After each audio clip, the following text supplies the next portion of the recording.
Pursuant to the convention rules of procedure, Vice President Kamala Harris has been invited to make an acceptance speech, which she will give on Thursday, August 22nd. But now, a special surprise. It's my pleasure to introduce our party's official nominee for President of the United States, live from my home state of Wisconsin, Vice President Kamala Harris.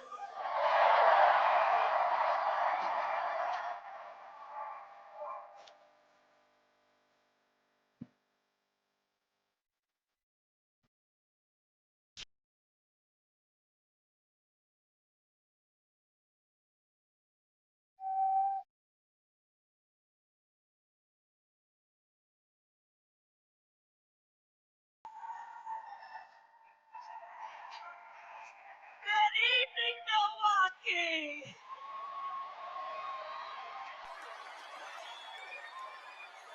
And hello to everyone joining us from exciting Chicago.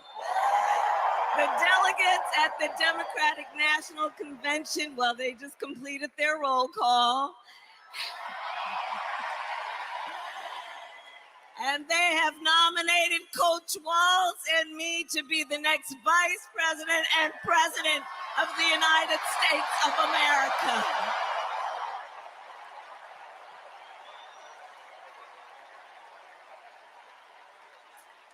And I thank everyone there and here for believing in what we can do together. We are so honored to be your nominees. This is a people-powered campaign, and together we will chart a new way forward. A future for freedom, opportunity, of optimism, and faith. So to everyone in Chicago and across America, thank you. Thank you. Thank you.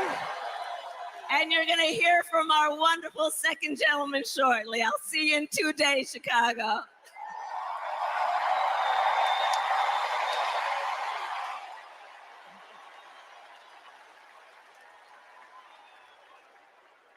Please welcome TV personality, loud and proud Latina, Ana Navarro.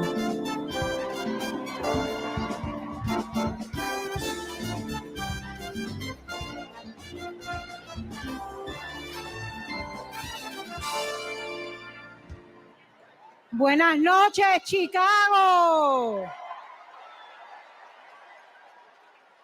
So tell me, are you excited?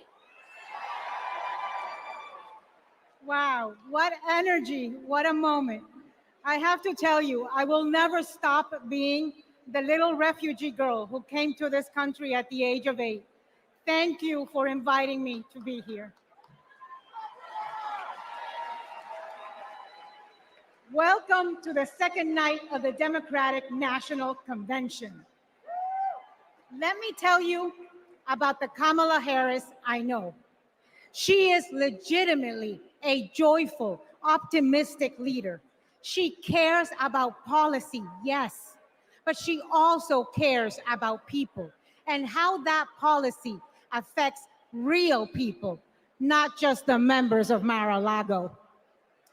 And you know what else?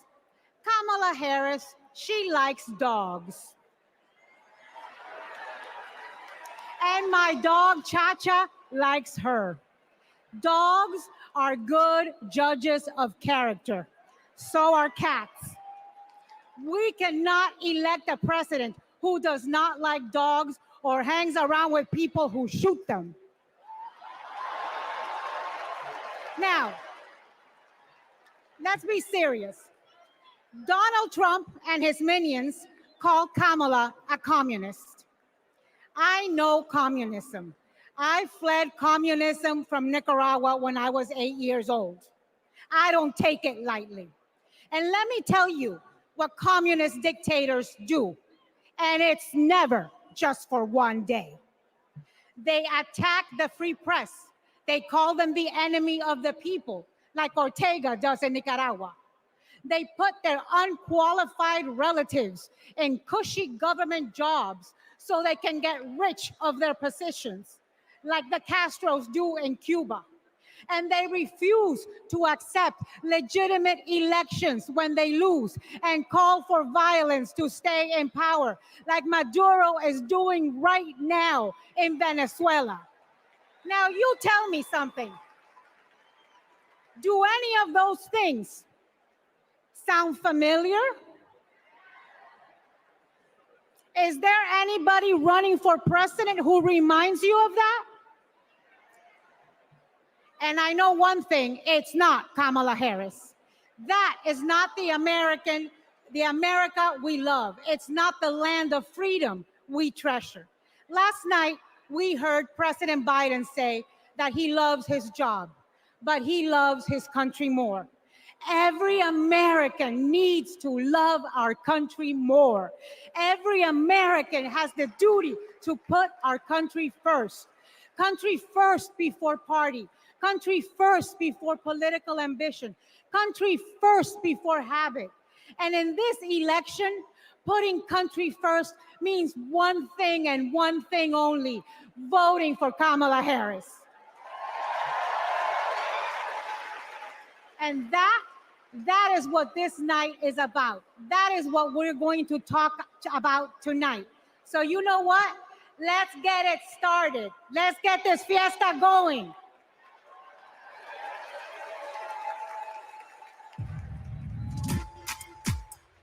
The ayes are 50, the nays are 50. The Senate being equally divided, the Vice President votes in the affirmative, and the nomination is confirmed.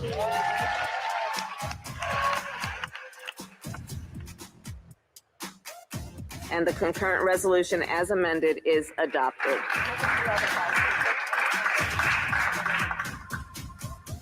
The Vice President votes in the affirmative, and the motion to proceed is agreed to. On this vote, the yeas are 50, the nays are 50. The Senate being equally divided, the Vice President votes in the affirmative, and the bill as amended is passed.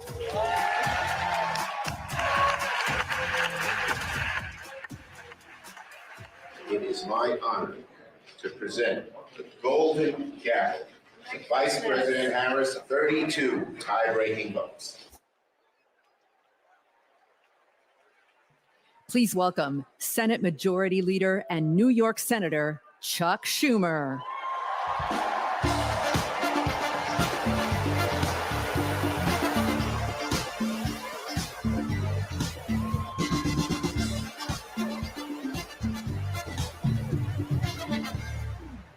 Everybody, wasn't that a great roll call? Now just let me hear you if you're ready for President Kamala Harris.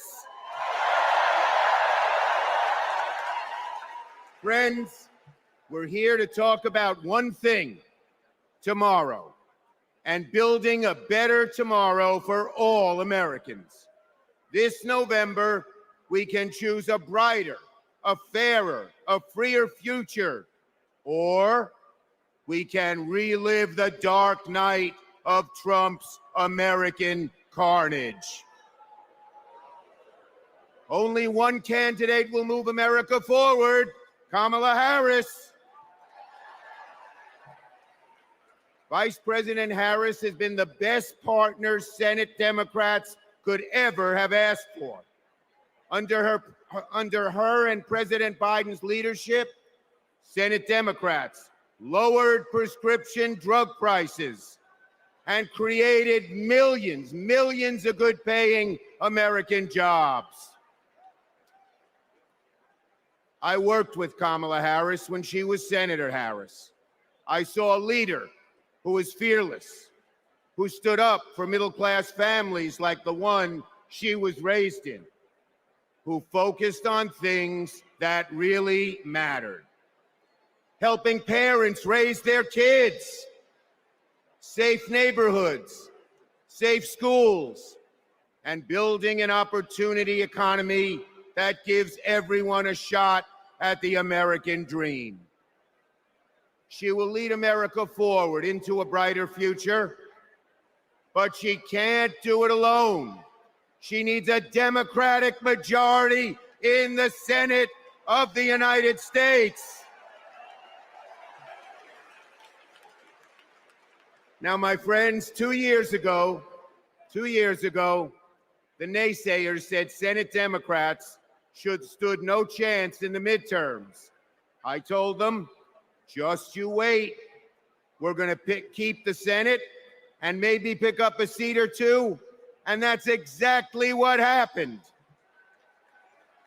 Well, ladies and gentlemen, my good friends at this convention, I am telling all of you now, we're going to hold the Senate again, and we're poised to pick up seats.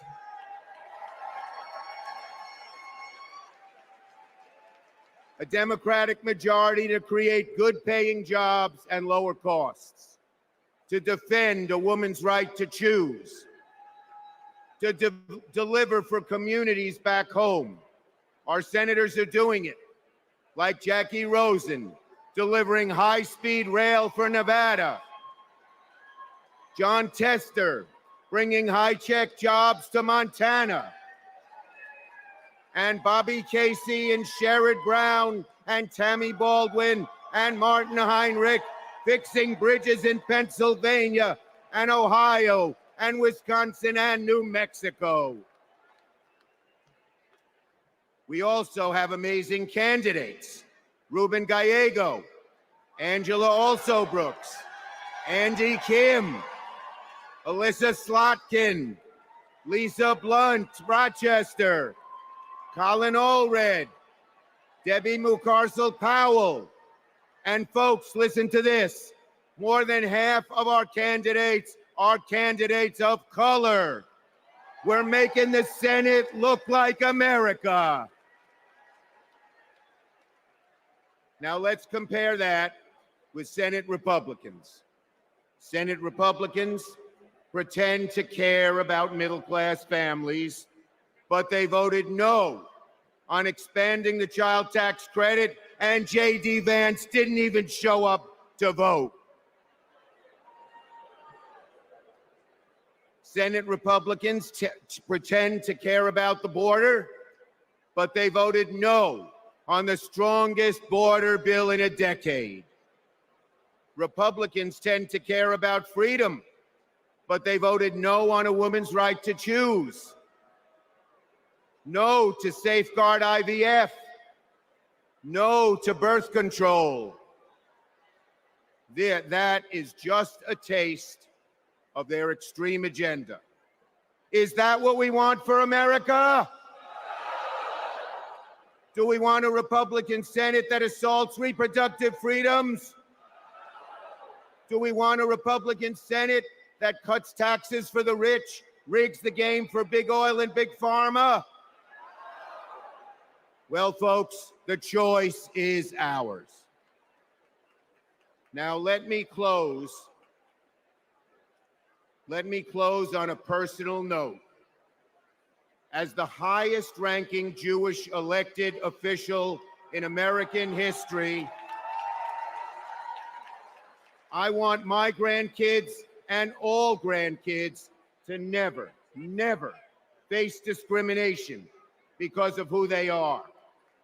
But Donald Trump, this is a guy who peddles anti-Semitic stereotypes. He even invited a white supremacist to Mar-a-Lago. And unfortunately, his prejudice goes in all directions. He fuels Islamophobia and issued a Muslim ban as president. Tonight, folks, I am wearing this blue square to stand up to anti-Semitism, to stand up to all hate. Our children, our grandchildren, no matter their race, no matter their creed, their gender or family, deserve better than Donald Trump's American carnage. So, are you ready to make sure Donald Trump never, ever gets near the White House again? So let's elect Kamala Harris Tim Walz, and a Democratic majority in the Senate and keep the torch of freedom burning bright for generations to come. On to victory in November.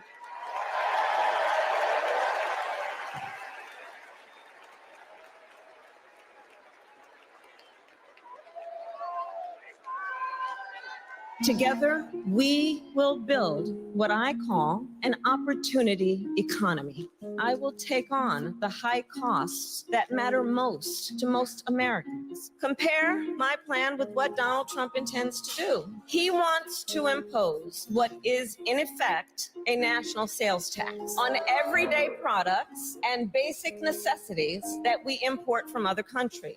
It will mean higher prices on just about every one of your daily needs. Donald Trump's plan would cost a typical family $3,900 a year. He wants to repeal the Affordable Care Act, which 45 million Americans rely on for health care. He plans to give billionaires massive tax cuts year after year, and he plans to cut corporate taxes by over $1 trillion. That if you want to know who someone cares about, look who they fight for. We capped the price of insulin at $35 a month and the total cost of prescription drugs at $2,000 a year for seniors. And just yesterday, we announced that we are lowering the price for 10 more life-saving drugs. As president, I will work to build the housing we need. And by the end of my first term, we will end America's housing shortage by building 3 million new homes and rentals that are affordable for the middle class. More than 100 million Americans will get a tax cut by restoring the Earned Income Tax Credit and the Child Tax Credit, through which millions of Americans with children got to keep more of their hard-earned income. We will provide $6,000 in tax relief to families during the first year of a child's life. Now is the time to chart a new way forward. I will fight to give money back to working and middle-class Americans. Increase the security and stability financially of your family and expand opportunity for working and middle-class Americans.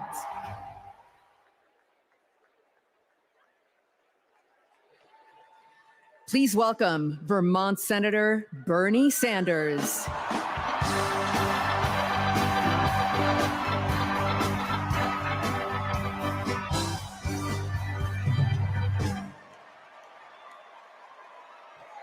Thank you. Thank you. My fellow Americans, it is an honor. It is an honor to be with you tonight because we're laying the groundwork for Kamala Harris to become our next president. And let me tell you why that is so important. I want you all to remember where we were 3.5 years ago. We were in the midst of the worst public health crisis in 100 years and the worst economic downturn since the Great Depression. 3,000 Americans were dying every day, and our hospitals were overwhelmed with COVID patients. All across the country, businesses were shutting down. Unemployment was soaring. Workers were losing their health insurance. Schools were closing. State and city budgets were running out of money. People were being evicted from their homes. Children in America were going hungry. That was the reality the Biden-Harris administration faced as they entered the Oval Office.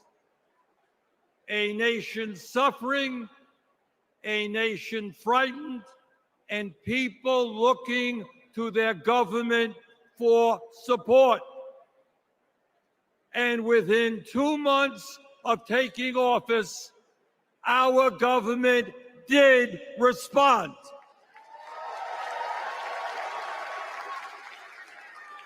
We passed the American Rescue Plan, which provided $1,400 for every man, woman, and child in the working class.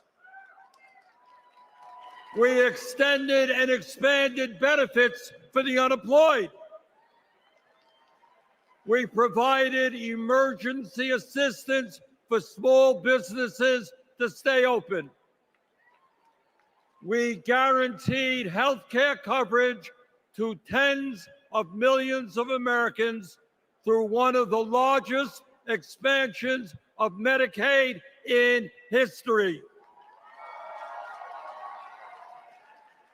We provided rent relief and mortgage assistance, which prevented tenants and homeowners from being evicted. We established emergency food programs for hungry children and the elderly, and protected the pensions of millions of union workers and retirees from being slashed by up to 65%. Oh, and by the way, we cut childhood poverty by over 40% through an expanded child tax credit. Thank you, President Biden. Thank you, Vice President Harris. Thank you, Democratic Congress.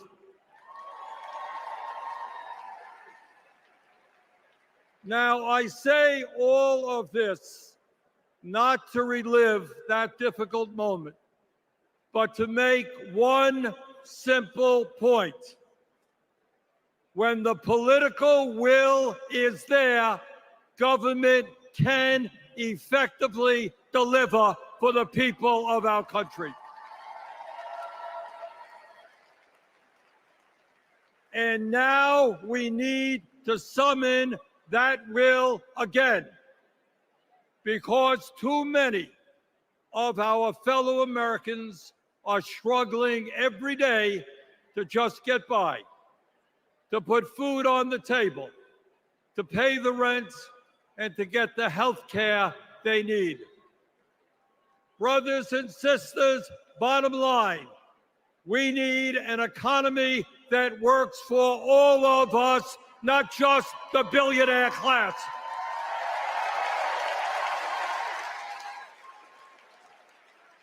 My fellow Americans, when 60% of our people live paycheck to paycheck, the top 1% have never, ever had it so good.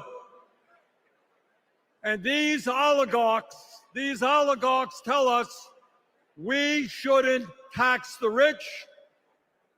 The oligarchs tell us we shouldn't take on price gouging. We shouldn't expand Medicare to cover dental, hearing, and vision. And we shouldn't increase Social Security benefits for struggling seniors. Well, I've got some bad news for them.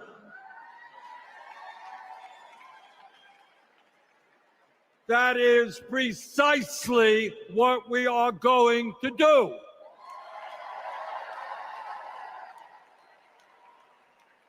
And we're going to win this struggle because this is precisely what the American people want from their government. And my friends, at the very top of that to-do list is the need to get big money out of our political process.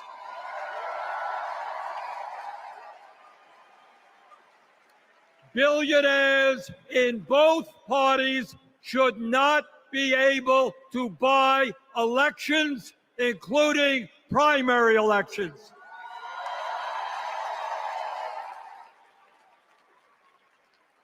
For the sake of our democracy, we must overturn the disastrous Citizens United Supreme Court decision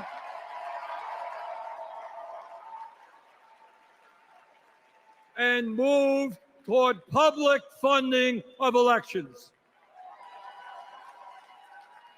And let me tell you what else we must do. We need to join the rest of the industrialized world and guarantee health care to all people as a human right, not a privilege.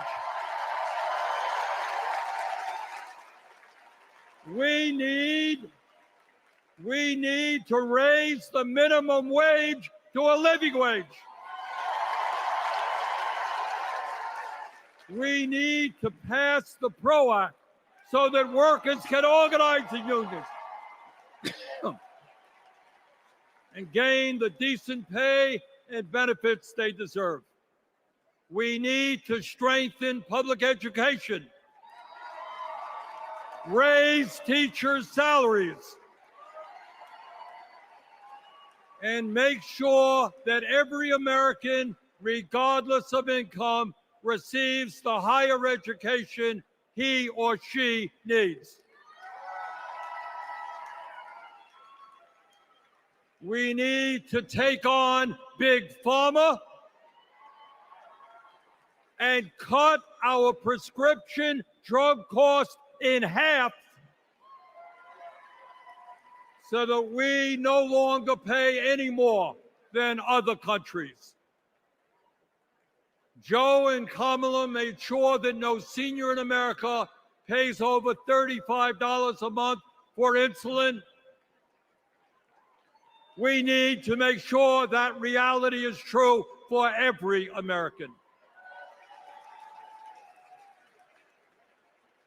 I look forward to working with Kamala and Tim to pass this agenda. And let us be very clear. This is not a radical agenda. But let me tell you what a radical agenda is. And that is Trump's Project 2025. At a time of massive income and wealth inequality, giving more tax breaks to billionaires is radical.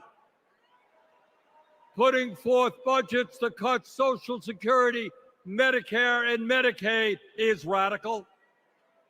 Letting polluters destroy our planet is radical. And my friends, we won't let that happen.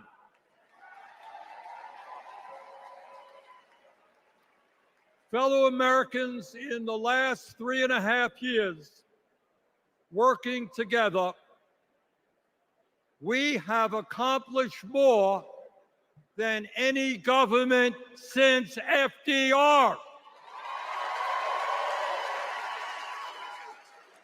But much, much more remains to be done. We must summon the courage to stand up to wealth and power and deliver justice for people at home and abroad. Abroad, we must end this horrific war in Gaza.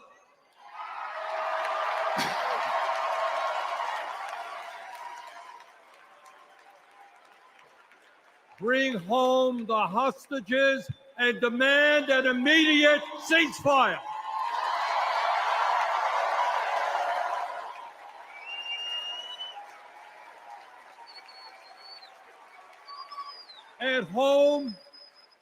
At home right here, we must take on Big Pharma, Big Oil, Big Ag, Big Tech, and all the other corporate monopolists whose greed is denying progress for working people. On November 5th, let us elect Kamala Harris as our president, and let us go forward to create the nation we know we can become. Thank you all very much.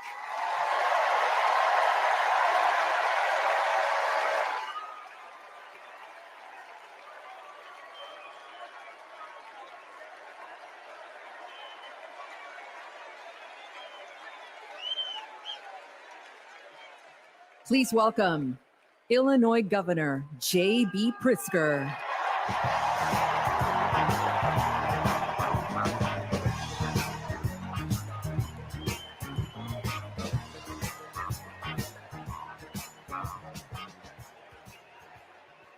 Fellow Democrats, welcome to Chicago. We're a great American city in a proud blue state. Our patriotism was formed in frost and in fire, and in the steel we forged to survive both. Our love of country has been a tapestry of faith that weaves from Abraham Lincoln reuniting a house divided to Barack Obama declaring blue states and red states make one United States.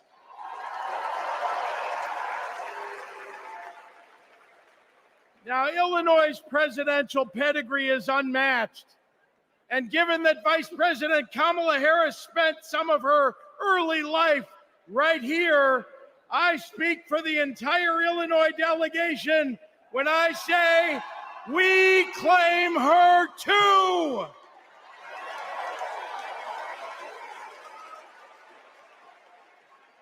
Now, one president we will never claim is the con artist the Republicans nominated in Milwaukee last month.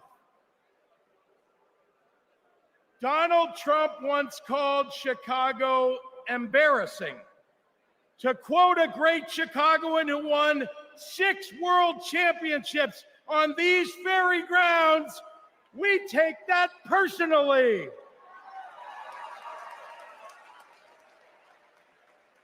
I had to govern for 2 years while Trump was president. Let me tell you what's embarrassing. In Illinois, we passed a massive bill to fix our roads and bridges. When Donald Trump proposed his own plan, he turned right around and called it stupid. We eliminated the grocery tax. Donald hasn't been in a grocery store since his first bankruptcy. Illinois invested in clean energy and the jobs it brings. Donald claimed that windmills in the ocean made the whales a little batty. During COVID, we supported small businesses and jobs. And Donald told us to inject bleach. Donald Trump thinks that we should trust him on the economy because he claims to be very rich. But take it from an actual billionaire.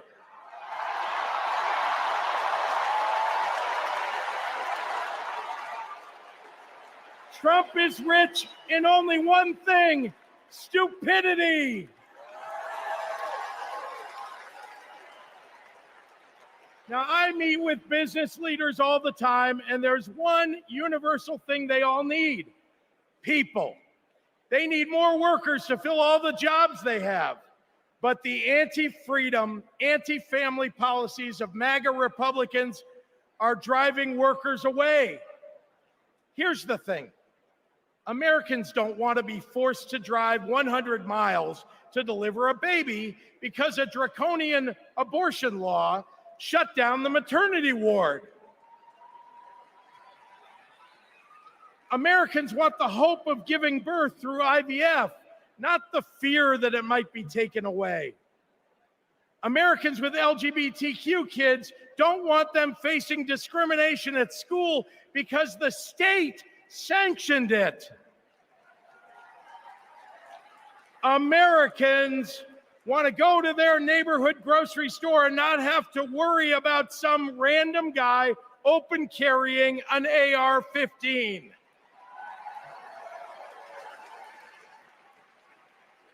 Americans don't want their kids to be taught in history class that slavery was a jobs program. And if Americans are black or brown, they want to get promoted at work without being derided as a DEI hire for the sin of being successful while not white.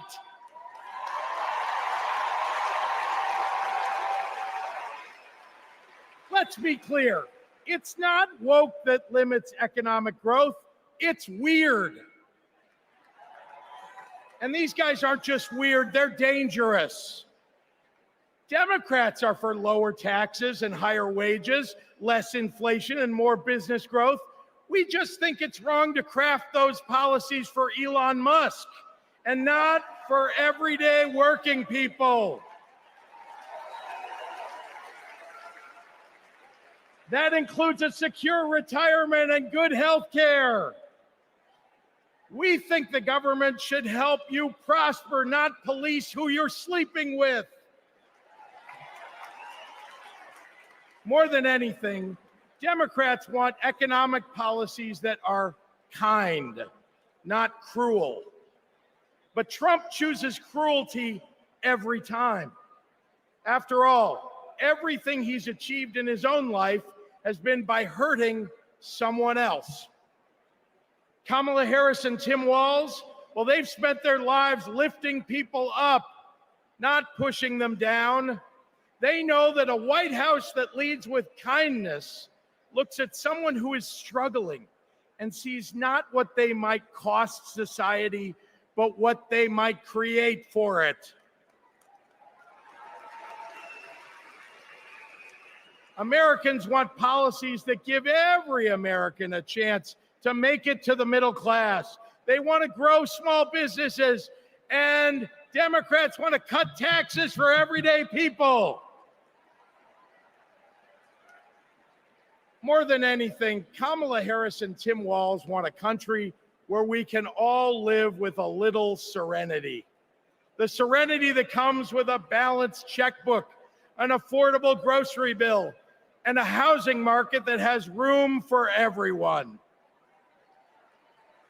And if there's one thing I know about Donald Trump, he's not bringing anyone any kind of serenity. We have a choice, America, between the man who left our country a total mess and the woman who has spent 4 years cleaning it up.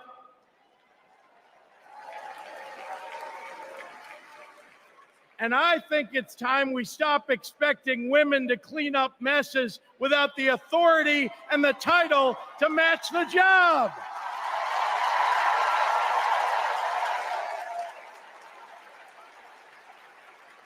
Vice President was a good title for Kamala Harris, but you know an even better one? President of the United States of America. Let's go get 'em!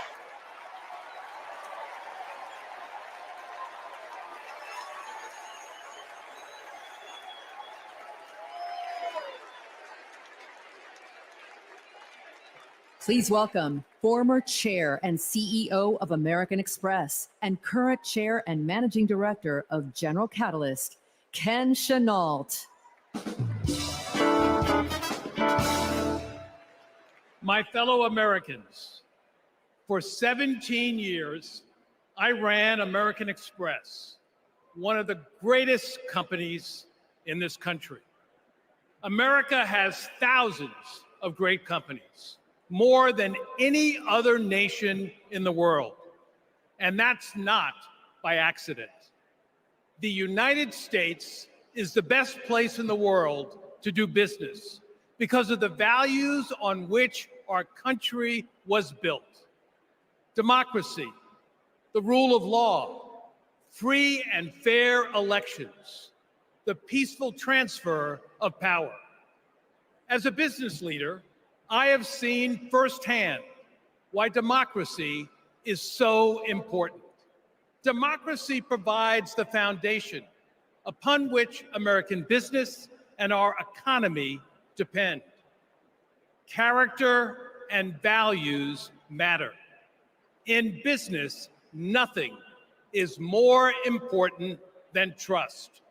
In America, we have to trust our president will protect democracy. We have to be certain they'll follow the law and serve the nation, not themselves. Business requires stability and certainty that our democracy will endure. Our economy and democracy are tightly linked. Both only grow stronger when Americans, despite our differences, are willing to work together. At this moment, when our politics pits one group against another, that's what's remarkable about Kamala Harris. She is for all Americans. She understands it's possible, in fact necessary, for a president to be both pro-business and pro-worker. Kamala Harris understands that government must work in partnership with the business community. She knows that a market-based economy needs a strong and effective government. Kamala Harris understands that we need to help entrepreneurs turn good ideas into thriving companies, that we can create good-paying jobs by helping manufacturers expand.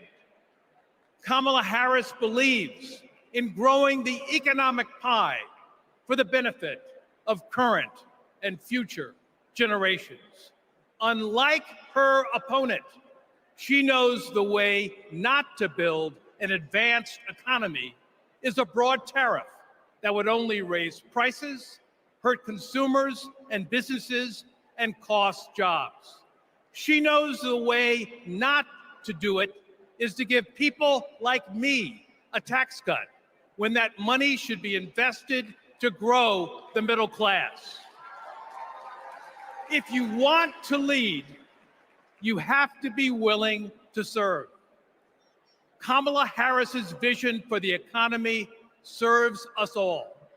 She has demonstrated throughout her career that she wants to serve all people and wants all Americans to have the opportunity to work to achieve their own share of the American dream.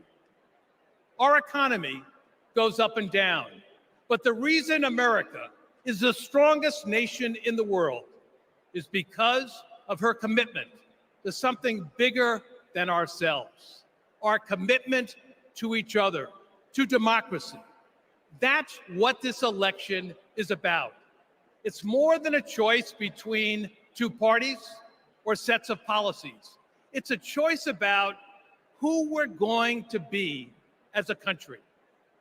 In his words and actions, Kamala Harris's opponent has shown us that he does not believe in our democratic values, and he will seek only to serve himself and his desire for vindication and vengeance. Kamala Harris will face the facts. She will navigate this country, the greatest country in the world, through the inevitable challenges, while also leading with the hope and values that America was founded on. Kamala Harris understands that the role of a leader is to instill hope, to repudiate the merchants of fear, and focus on ensuring that the best days are ahead of us. She believes in America, its principles, the hopes and dreams of our people, and the promise of our future. That is why I believe Kamala Harris should be the next president of the United States of America. God bless America.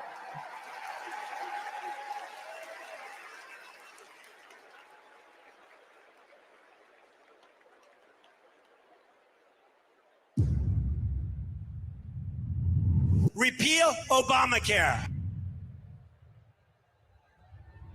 Donald Trump over the weekend again threatened to repeal Obamacare. This would lead to Americans having their health insurance taken away. There are about 19 million people with coverage through Medicaid expansion, another 16 million enrolled through the ACA's health insurance marketplaces, and we'd probably be talking about many millions of people becoming uninsured. Biggest worries, losing the safety net of pre-existing conditions coverage. What happens if you lose this insurance? Our son would die.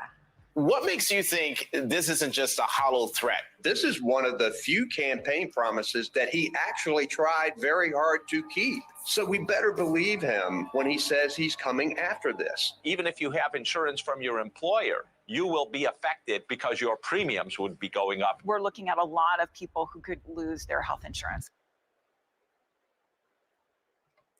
Please welcome New Mexico Governor Michelle Lujan Grisham.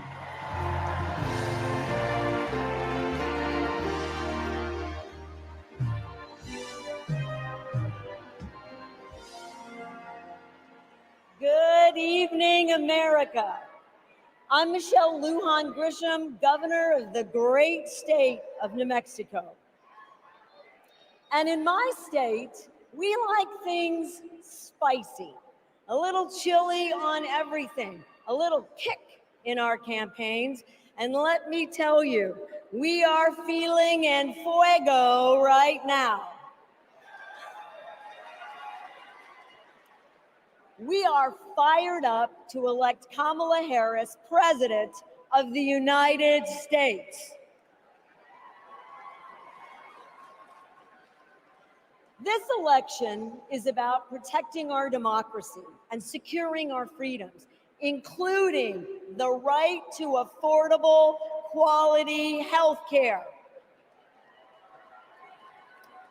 Now, this issue is personal to Vice President Harris, whose mom passed away after a battle with colon cancer. And it's personal to me.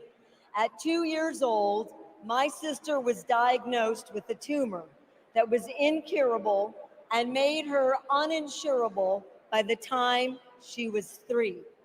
And it's personal to Americans across the country who know what it's like when someone they love gets sick. Donald Trump and J.D. Vance want to dismantle our healthcare system, repeal the Affordable Care Act, and eliminate protections for pre-existing conditions. Either these guys don't get it, or they just don't care. You know who gets it? Kamala Harris gets it, and she cares.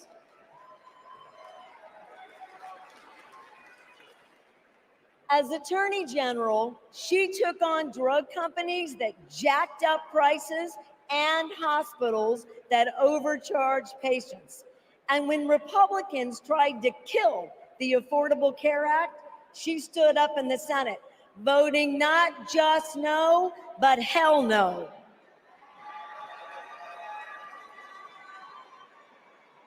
And Kamala Harris hasn't just stopped Republicans from making our healthcare system worse.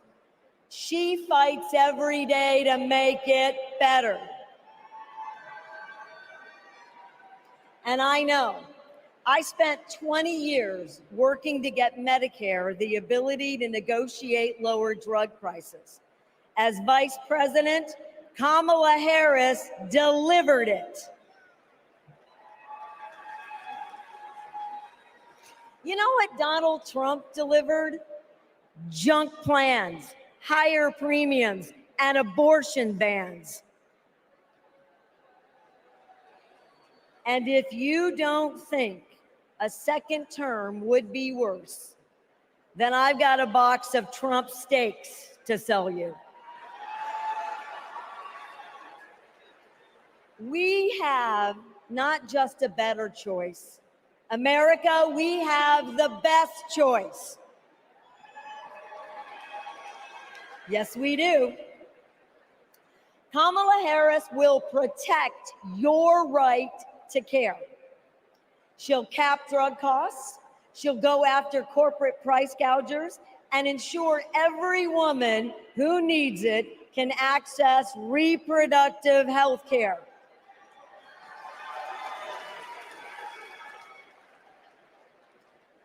That's the president I want. And that's the president America needs. And with your help, that's the next president of the United States. President Kamala Harris.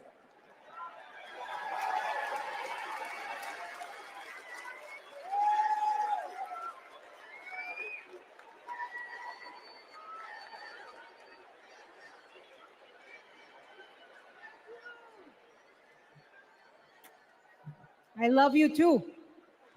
Y en español, los quiero. So, my mom, like Kamala's mom, got sick. When my mom died in 2021, Kamala called me. She had lost her mother to cancer in 2009. Kamala helped me navigate my grief.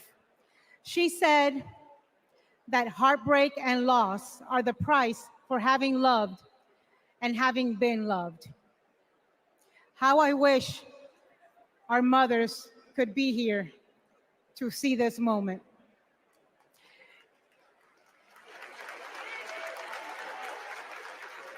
In the next 4 years, America will invariably have moments of great sadness and pain in our country.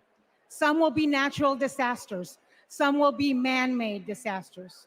We need a president who can not only be commander-in-chief, but also consoler-in-chief. We need a president with empathy, capable of lifting us up when we are down. We need a president who is capable of holding us in a big, great hug when we need it. That is Kamala Harris. Donald Trump is only capable of holding two things, a grudge and a golf club.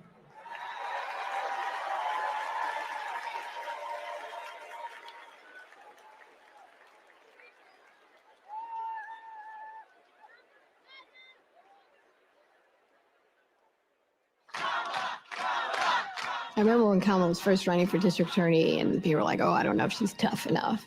And I just had to laugh because I'm like, you don't know my sister.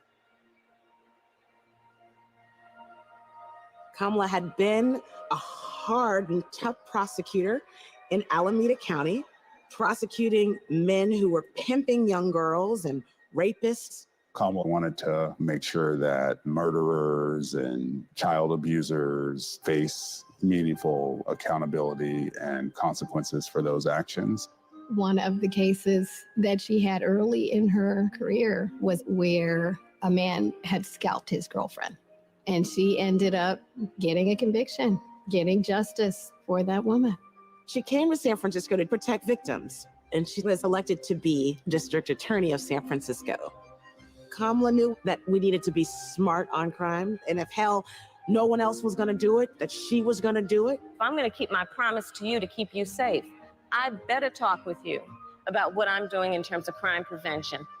Investing in people coming out of prisons is the smart thing to do for law enforcement. Forget that it's just the right thing to do. That was a young Kamala Harris. She's only gotten more fierce. I've never seen her back down from a fight, and when she fights, she wins. When Kamala became Attorney General, she wanted to protect people, but also to fundamentally pursue justice. Being smart on crime starts with being tough on violent crime. From a statewide perspective, I think we were concerned about the rise of gang violence. In San Joaquin County, we saw this tremendous change in our community, and it hit us like a wave. We saw an increase in human trafficking, narcotics, and guns. Let it be clear to anyone who would menace this state with violence, to those who prey on the weak and the vulnerable, Justice will be swift and certain in the state of California. She was always hunting the kingpins, but we didn't have partnerships with DOJ or FBI or DEA or any of those law enforcement agencies. Now we all work collaboratively to help all the counties in California.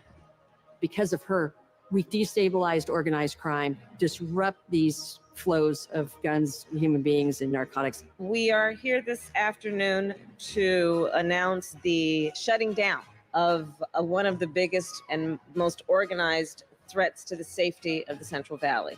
I really think of her as fearless, as a fighter. Kamala just perseveres, and mommy would say it's too hard is never an excuse. Making excuses is a failure to not only take responsibility, but to take action. If you have the will, the desire, the passion, the commitment, there is no challenge that is insurmountable.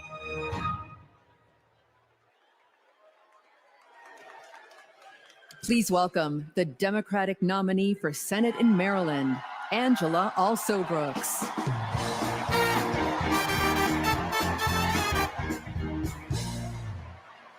Good evening, America, and hello, Maryland. People like me, thank you. People like me, stories like mine don't usually make it to the United States Senate, but they should. I'm the proud granddaughter of a housekeeper, Sarah Daisy, who raised her 3 children in a 1-bedroom apartment. It was her dream to work in government to help people. That meant taking a typing test. But she didn't know how to type, and she couldn't afford a typewriter.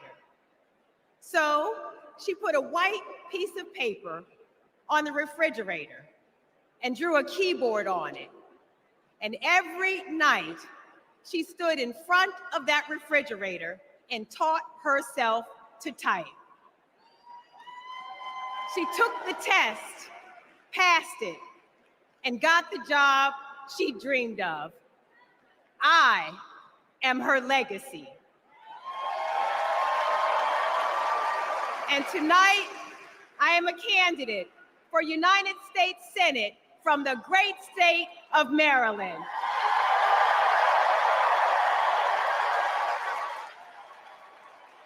I've always been inspired by women like my grandmother, women who imagine a better future and then have the grit to make it a reality. One of those women is a friend, a mentor, and a role model. That woman is Kamala Harris. Let me tell you about the Kamala I've known for 14 years. I first heard about her in 2009 when I was running for state's attorney in Prince George's County, Maryland. I read a story in Essence magazine about a district attorney in San Francisco using new ideas to keep her community safe. Few had a better record prosecuting violent crime. She put rapists, child molesters, and murderers behind bars. But what she knew was that violent crime accounts for about 30% of all crimes. For the 70% that are nonviolent, she created a first-of-its-kind program called Back on Track. After serving time and pleading guilty, these low-level offenders would get the job training, GED help, and apprenticeships they needed to find a job. The result? The recidivism rate plummeted. Now, after reading about this super bad district attorney, I talked nonstop about her on the campaign trail. 2 days after I won the election, my phone rings. It's Kamala Harris calling to congratulate me and ask how she could help. She helped me bring Back on Track to Maryland. And wouldn't you know it, crime went down and economic growth went up. Back on Track is now a national model. Now Donald Trump says if Kamala Harris is elected, tough guys will treat her like a play toy. Do you know who else thought that? The drug cartels she busted, the big oil companies she made pay for polluting, the big banks that she made pay $20 billion to homeowners they ripped off. Getting justice for others isn't a power trip for her. It's a sacred calling. And hear me, Kamala Harris knows how to keep criminals off the streets. And come November, with your help, she'll keep one out of the Oval Office.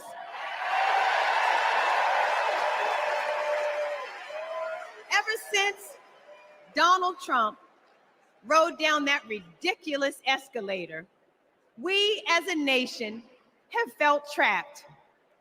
Every national decision has been made in reaction to this one man and his extremist MAGA movement. We are still frozen by the fear that Donald Trump might once again come to power. And it's not just our politics that have been trapped, it's our imagination. And then Kamala came along. Kamala has reminded us that we don't need to fear anything, not the future, and certainly not that man. This is our moment to leave Donald Trump where he belongs, in America's past. We stand with Kamala Harris because we as a country are not going back. For the ancestors who sat at lunch counters and made sure that we all had the right to vote, we are not going back. For the mamas and grandmamas who marched to make sure that women could control our own bodies, we are not going back. For the parents who work from can't see in the morning until can't see at night, not so that they will have a better future, but so that their children will have a better life. We are not going back. When facing an obstacle, my father has often said to me, your faith is stronger than your fears. Tonight, our faith is stronger than our fears. Faith in the promise of America, faith in the American idea, in the American values that we share, faith that we, the people, can choose a new leader, a better future for the people. Faith that as dark as our days and challenges have sometimes felt, it's always darkest before the dawn. We know that we can endure for a night because joy cometh in the morning. Morning is coming. Morning is coming.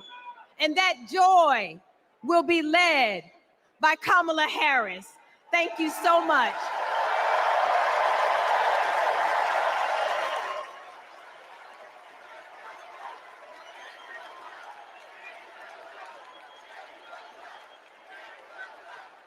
Please welcome Mesa, Arizona Mayor John Giles.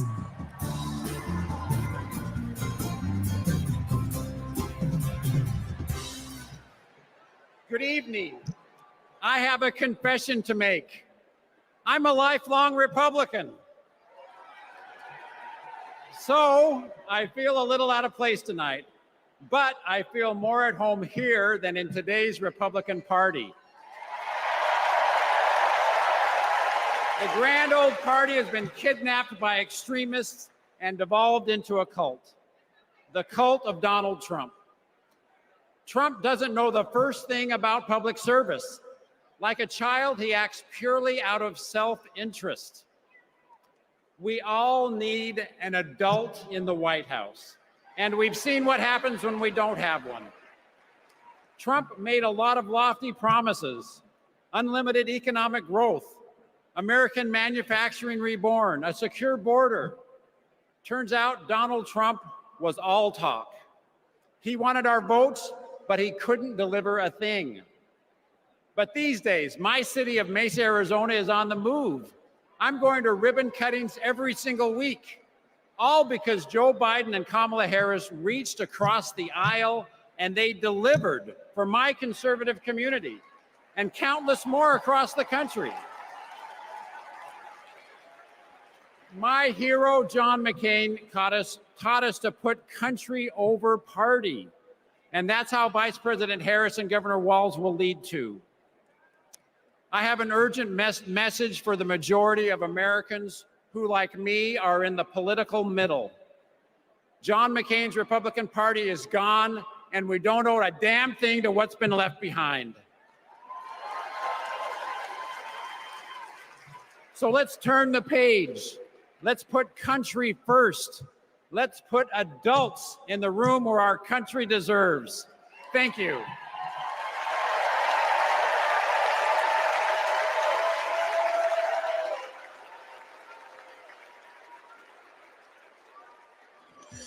It's our dream to have a large family. Being a parent, it's the most important thing in my life. For decades, Americans have turned to the miracle of IVF treatments. She felt like a dream come true. The fact that she was able to build a family, that's why I do what I do. Without IVF, I don't know how this would have been possible. IVF treatment gives many patients an opportunity to have a family. I love that I get to help people every day become parents. But a party that pretends to be pro-family wants to put a stop to this. They are attacking the right to expand and start a family. It's unthinkable. They may never have the family that they've dreamt of. In the U.S. Senate, Republicans blocked a Democratic bill that would have established protections for in vitro fertilization. Mr. Vance, no. If Republicans actually cared as much about protecting IVF, this would have been a simple yes vote. Family means support. To me, family is your whole world. It's the life that you build. IVF made my family. It made my heart whole. It made my life full. It made my life full. And it made my life full. And we will always fight for you, for your family, for your freedoms, and for your future. Kamala Harris and Tim Walz honor the freedoms of all families to make decisions about what is right for them, for this generation and generations to come.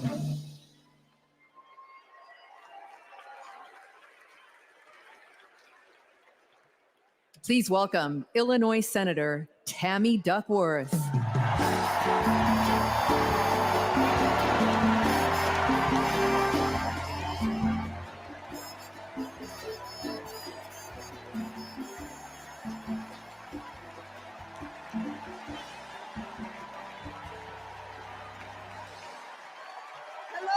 Chicago!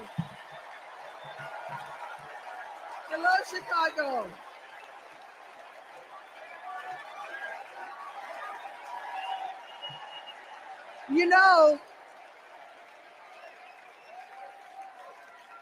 You know,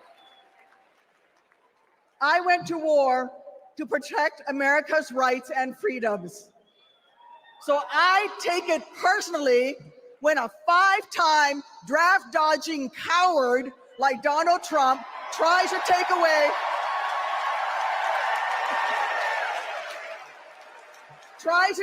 my rights and freedoms in return, especially when it concerns my daughters.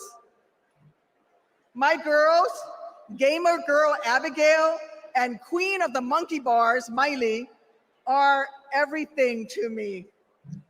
But they would never have been born without access to reproductive care. Because after 10 years of struggling with infertility, I was only able to have them through the miracle of IVF. But now, Trump's anti-woman crusade has put other Americans' right to have their own families at risk. Because if they win, Republicans will not stop at banning abortion. They will come for IVF next. They'll prosecute doctors. They will shame and spy on women. And if you think that's far-fetched, just look up what happened in Alabama last year. So let me say to every would-be parent, I see you, I'm with you. And together, in November, we'll send a message to old Cadet Bone Spurs.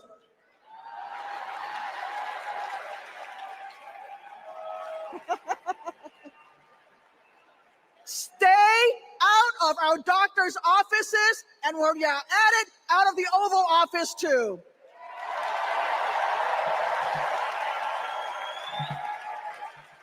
Look, my struggle with infertility was more painful than any wound I earned on the battlefield.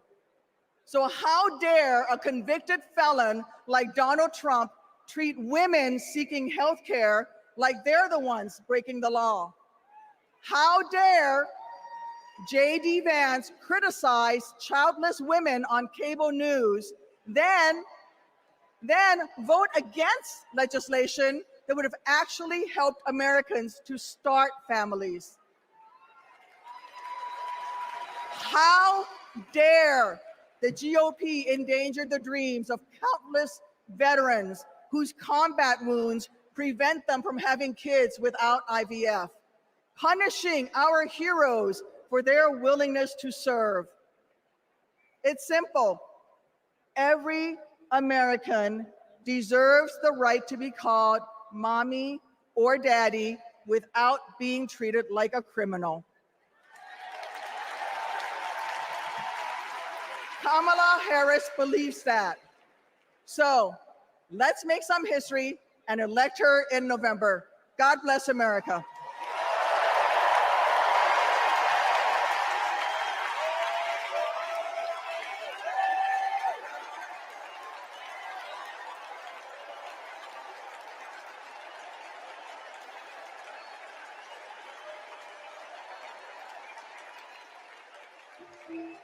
This is my dad, Doug. He was raised in Jersey and moved to LA when he was 16. These are his parents, Barb and Mike. They think he walks on water. This is what he wore to his bar mitzvah. And here's him at summer camp. They voted him most athletic, so he says. This is a photo McDonald's used when he was Employee of the Month. It hung on our wall for years. My dad is a lawyer, a really good one. My mom called him the crisis guy because he was everyone's first call. My parents split when I was in middle school, and that wasn't easy. That's not easy for any kid. But it helped that my parents stayed friends, and we all kept hanging together. We grew closer than ever. And then he met Kamala, the blind date that would dramatically change all of our lives forever. It was my senior year of high school. Ella and I would laugh watching them fall in love, acting like teenagers. In 2014, Kamala became Mamala. She took over Sunday night dinners and taught Doug how to actually cook. Our blended family wasn't used to politics or the spotlight, but when Kamala became senator, we were all excited to step up, especially my dad. Then Kamala became vice president. It felt like Doug was a bit out of place on Capitol Hill. I thought, what is my goofy dad doing here? But he embraced it. He left his practice after being a lawyer for 30 years. That was tough. I was so proud to watch him do it, to stand by her side, an example of true partnership. I just got married myself, and he's inspired me as a new husband. Anyone who really gets close to him knows he's kind, loving, and fiercely protective. I mean, Just look at this face. This is my dad, the first second gentleman in the history of this nation. He's found his voice around the issues that matter to him. You have no choice but to speak up and speak out. There is an epidemic of hate, including a crisis of anti-Semitism in our country and around the world. What they are doing on reproductive freedom and freedom in general is just outrageous. And next, he's going to make history again as the first gentleman. I can't wait for everyone to get to know why we all love him. He's the glue that keeps this family together. We might not look like other families in the White House, but we are ready to represent all families in America.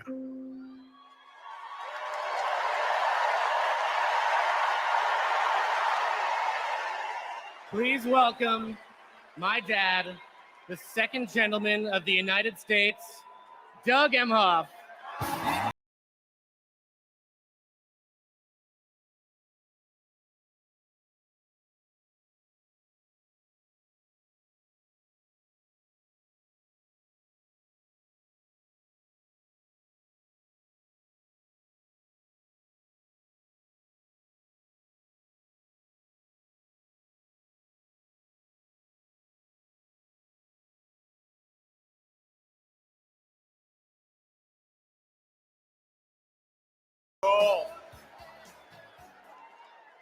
I guess he didn't want me to give this speech. He just, thank you so much.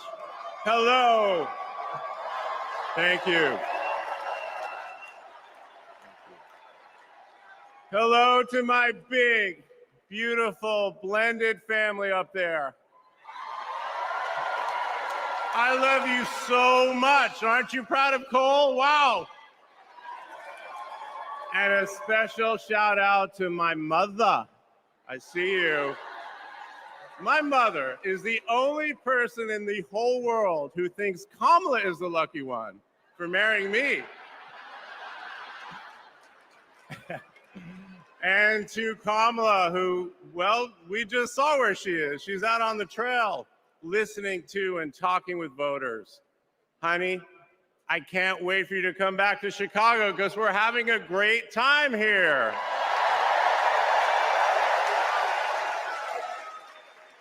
I love you so much. I'm so proud of how you're stepping up for all of us. But that's who she is. Wherever she's needed, however she's needed, Kamala rises to the occasion. And she did it for me and our family. And now that the country needs her, she's showing you what we already know. She's ready to lead.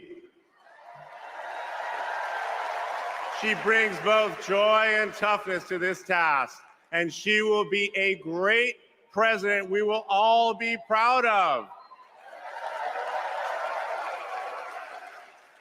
Now, I'm the son of two Brooklynites, Mike and Barb. They've been together almost 70 years. My dad worked in the shoe business in Manhattan, and he moved our family out to New Jersey. Where's New Jersey?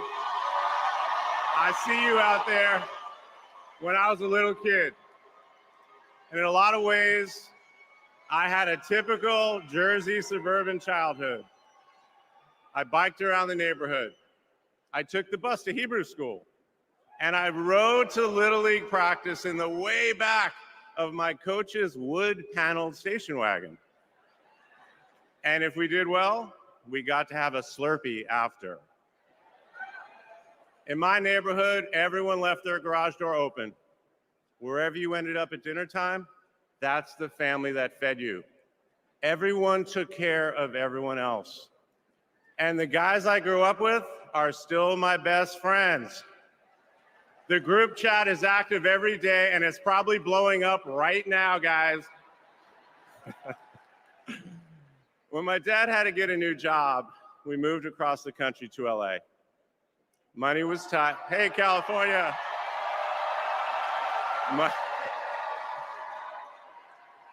Money was tight, so I worked at McDonald's in high school for some extra cash. Not only was I Employee of the Month, but I still have the framed picture, which you just saw, and there was a ring, golden arches and all.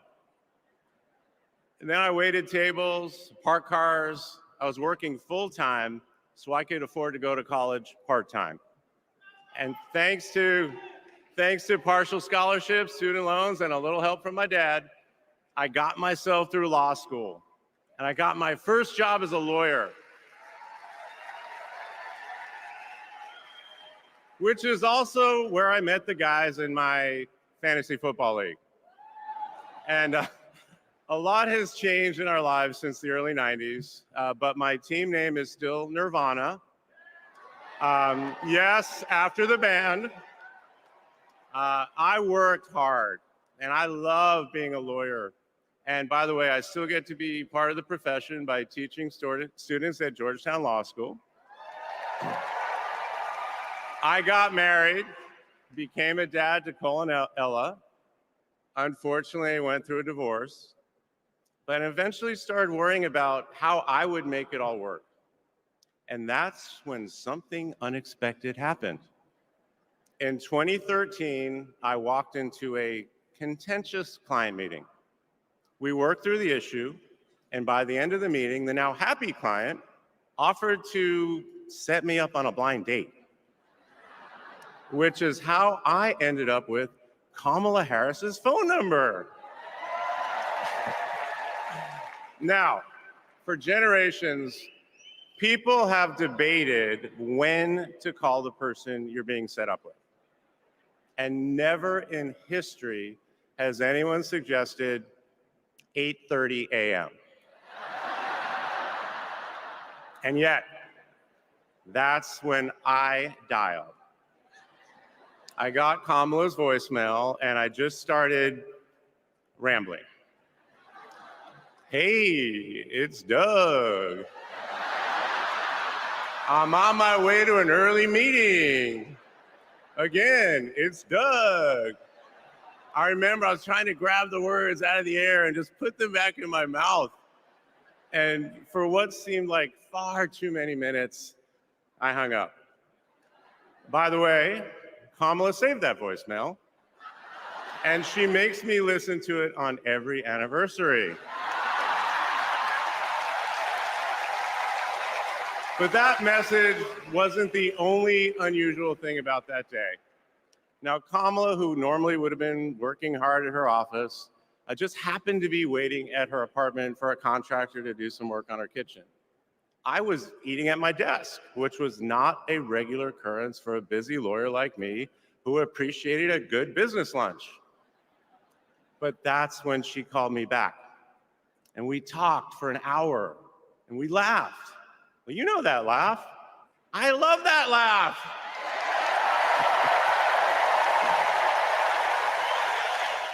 And maybe that counted as our first date. Or maybe it was that Saturday night when I picked her up and told her, buckle up, I'm a really bad driver. Because you can't hide anything from Kamala Harris, so you might as well own it. And as I got to know her better and just fell in love fast, I learned what drives Kamala. And it's what you've seen over these past 4 years, and especially these past 4 weeks. She finds joy in pursuing justice. She stands up to bullies just like my parents taught me to. And she likes to see people do well, but hates when they're treated unfairly. She believes this work requires a basic curiosity in just how people are doing. Her empathy is her strength.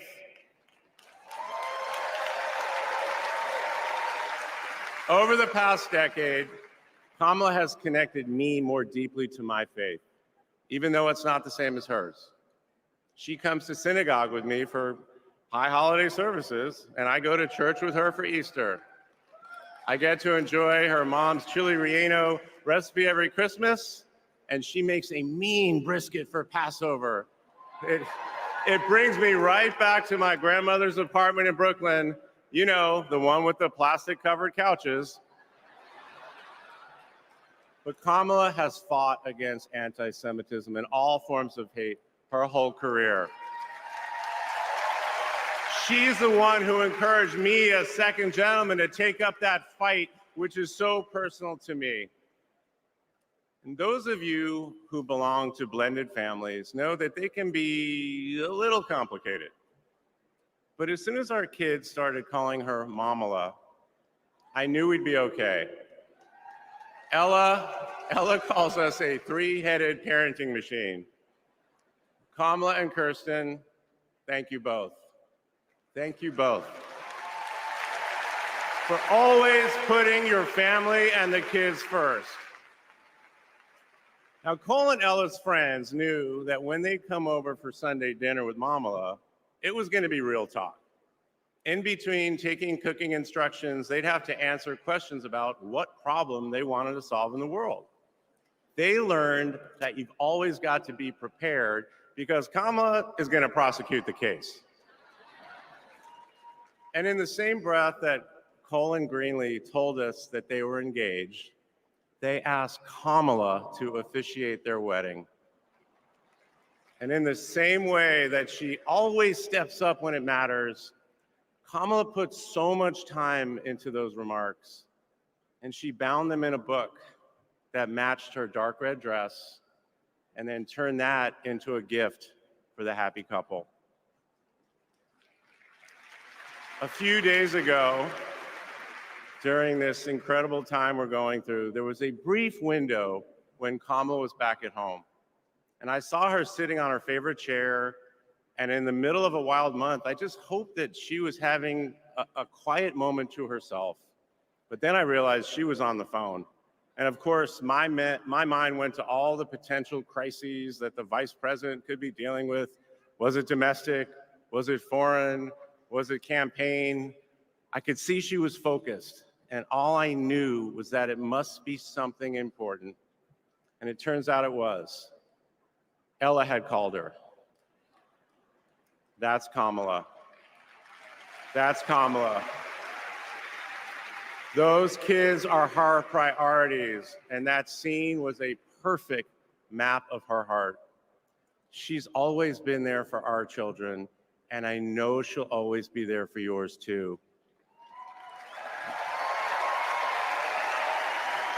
Kamala is a joyful warrior. It's doing for her country what she has always done for the people that she loves. Her passion will benefit all of us when she's our president. And here's the thing about joyful warriors. They're still warriors. And Kamala is as tough as it comes. Just ask the criminals, the global gangsters, and the witnesses before the Senate Judiciary Committee. She never runs from a fight. And she knows the best way to deal with a coward is to take him head on. Because we all know cowards are weak, and Kamala Harris can smell weakness. She doesn't tolerate any BS. You've all seen that look, and you know that look I'm talking about. That look is not just a meme. It reflects her true belief in honest and direct leadership. And it's also why she will not be distracted by nonsense. Kamala knows that in order to win, we cannot lose focus. America, in this election, you have to decide who to trust with your family's future. I trusted Kamala with our family's future. It was the best decision I ever made. This Thursday will be our 10th wedding anniversary, which I know it means I'm about to hear that embarrassing voicemail again. However, that's not all I'll be hearing. That same night, I'll be hearing my wife, Kamala Harris, accept your nomination for President of the United States. And with your help, she will lead with joy and toughness, with that laugh and that look, with compassion and conviction. She'll lead from the belief that wherever we come from, Whatever we look like, we're strongest when we fight for what we believe in, not just against what we fear. Kamala Harris was exactly the right person for me at an important moment in my life. And at this moment in our nation's history, she is exactly the right president. Thank you so much.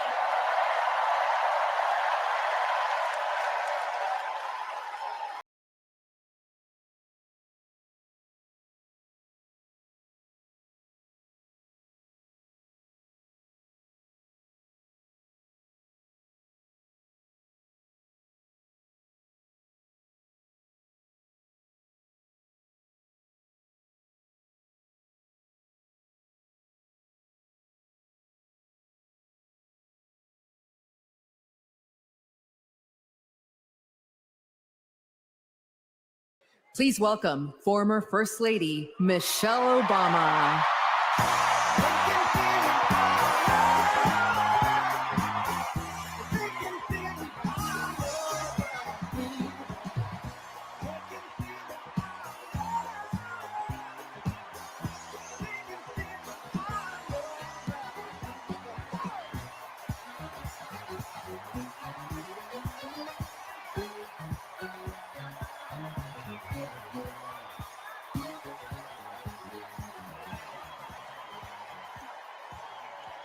Thank you, guys.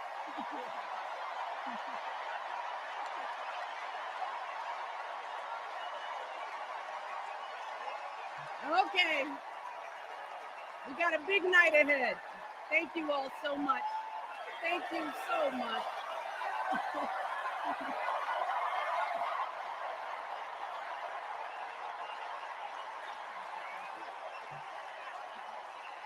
Okay. Hey. Hello, Chicago. Yeah. All right.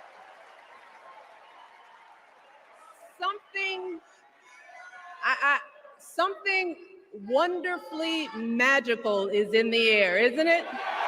Yeah. You know, we're feeling it here in this arena, but it's spreading all across this country we love. A familiar feeling that's been buried too deep for far too long. You know what I'm talking about. It's the contagious power of hope. The anticipation, the energy, the exhilaration of once again being on the cusp of a brighter day. The chance to vanquish the demons of fear, division, and hate that have consumed us and continue pursuing the unfinished promise of this great nation, the dream that our parents and grandparents fought and died and sacrificed for. America, hope is making a comeback.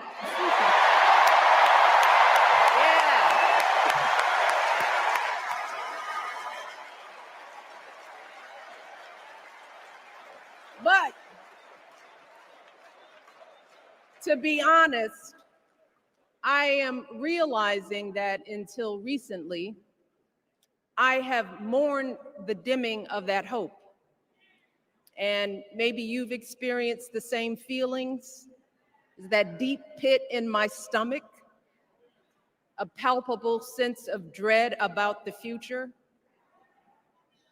And for me, that mourning has also been mixed with my own personal grief. The last time I was here in my hometown was to memorialize my mother, the woman who showed me the meaning of hard work and humility and decency, the woman who set my moral compass high and showed me the power of my own voice. Folks,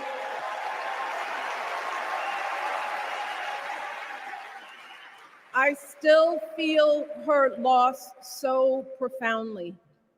I wasn't even sure if I'd be steady enough to stand before you tonight, But my heart compelled me to be here because of the sense of duty that I feel to honor her memory and to remind us all not to squander the sacrifices our elders made to give us a better future. You see, my mom, in her steady, quiet way, lived out that striving sense of hope every single day of her life. She believed that all children, all people have value, that anyone can succeed if given the opportunity. She and my father didn't aspire to be wealthy. In fact, they were suspicious of folks who took more than they needed. They understood that it wasn't enough for their kids to thrive if everyone else around us was drowning. So my mother volunteered at the local school. She always looked out for the other kids on the block. She was glad to do the thankless, unglamorous work that for generations has strengthened the fabric of this nation. The belief that if you do unto others, if you love thy neighbor, if you work and scrape and sacrifice, it will pay off. If not for you, then maybe for your children or your grandchildren. You see, those values have been passed on through family farms and factory towns, through tree-lined streets and crowded tenements, through prayer groups and National Guard units and social studies classrooms. Those were the values my mother poured into me until her very last breath. Kamala Harris and I built our lives on those same foundational values. Even though our mothers grew up an ocean apart, they shared the same belief in the promise of this country. That's why her mother moved here from India at 19. It's why she taught Kamala about justice, about the obligation to lift others up, about our responsibility to give more than we take. She'd often tell her daughter, don't sit around and complain about things, do something. So, with that voice in her head, Kamala went out and she worked hard in school, graduating from an HBCU, earning her law degree at a state school.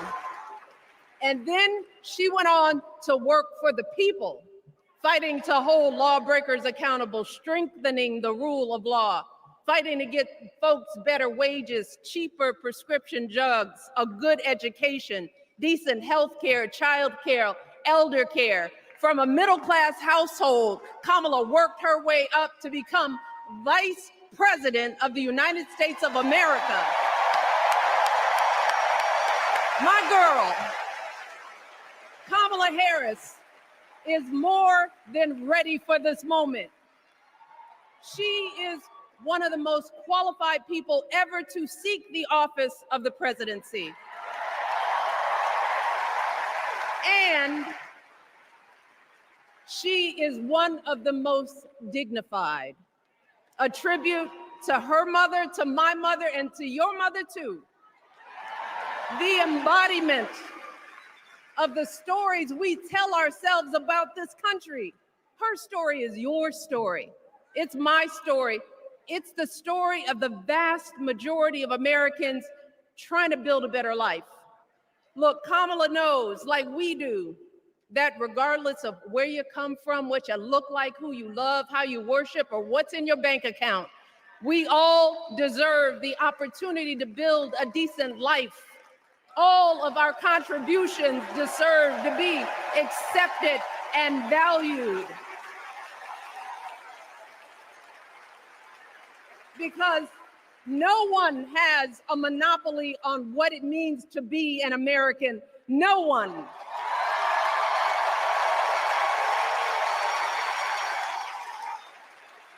Kamala has shown her allegiance to this nation, not by spewing anger and bitterness, but by living a life of service and always pushing the doors of opportunity open to others.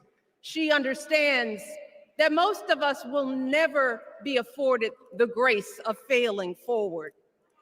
We will never benefit from the affirmative action of generational wealth.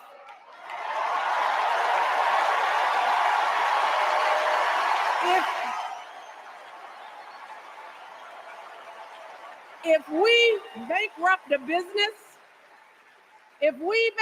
business, or choke in a crisis, we don't get a second, third, or fourth chance. If things don't go our way, we don't have the luxury of whining or cheating others to get further ahead. No. We don't get to change the rules so we always win. If we see a mountain in front of us, we don't expect there to be an escalator waiting to take us to the top. No. We put our heads down. We get to work. In America, we do something. And throughout her entire life, that's what we've seen from Kamala Harris. The steel of her spine, the steadiness of her upbringing, the honesty of her example, and yes, the joy of her laughter and her light. It couldn't be more obvious. Of the two major candidates in this race, only Kamala Harris truly understands the unseen labor and unwavering commitment that has always made America great.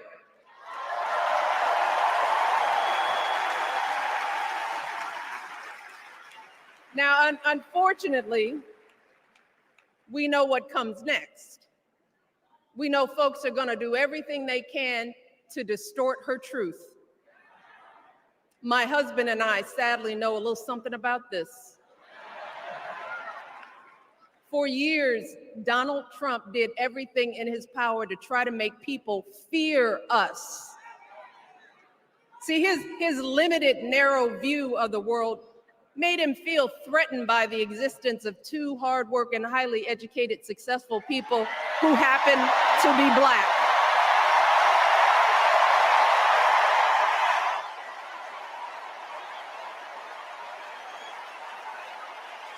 Wait.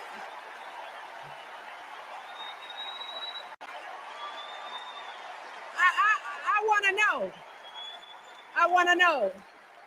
Who's going to tell him that the job he's currently seeking might just be one of those Black jobs?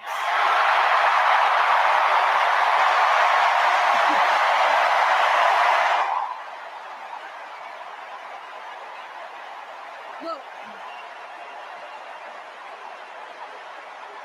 it's his same old con. His same old con. Doubling down on ugly, misogynistic, racist lies as a substitute for real ideas and solutions that will actually make people's lives better. Look, because cutting our health care, taking away our freedom to control our bodies, the freedom to become a mother through IVF like I did, those things are not going to improve the health outcomes of our wives, mothers, and daughters. Shutting down the Department of Education, banning our books, none of that will prepare our kids for the future. Demonizing our children for being who they are and loving who they love, look, that doesn't make anybody's life better. Instead, it only makes us small. And let me tell you this, going small is never the answer. Going small is the opposite of what we teach our kids. Going small is petty, it's unhealthy, and quite frankly, it's unpresidential.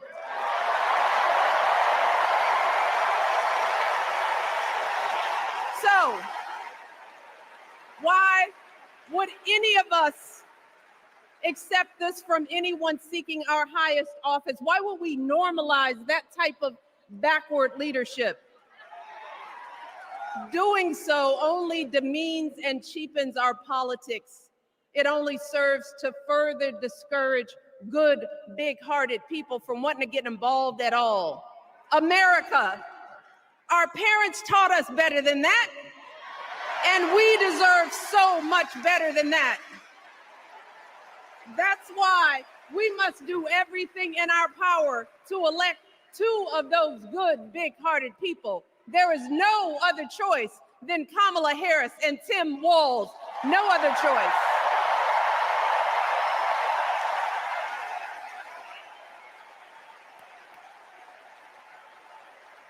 But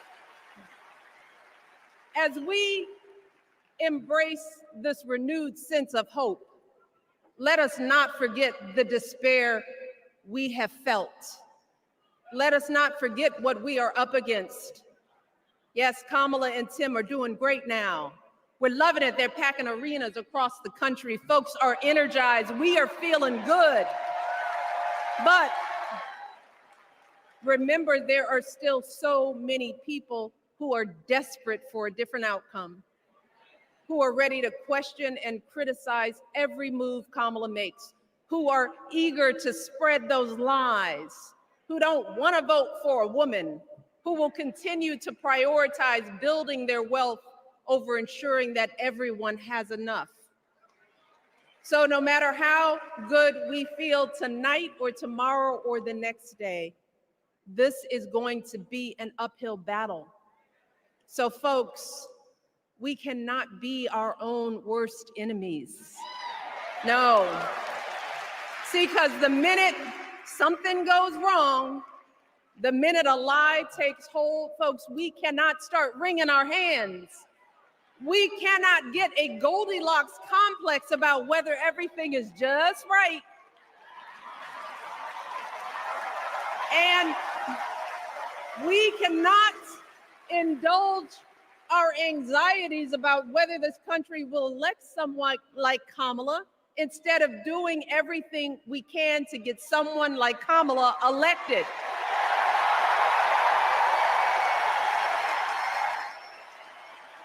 Kamala and Tim, they have lived amazing lives. And I am confident that they will lead with compassion, inclusion, and grace. But they are still only human. They are not perfect. And like all of us, they will make mistakes. But luckily, y'all, this is not just on them. No, this is up to us, all of us, to be the solution that we seek. It's up to all of us to be the antidote to the darkness and division. Look, I don't care how you identify politically, whether you're Democrat, Republican, Independent, or none of the above. This is our time to stand up for what we know in our hearts is right.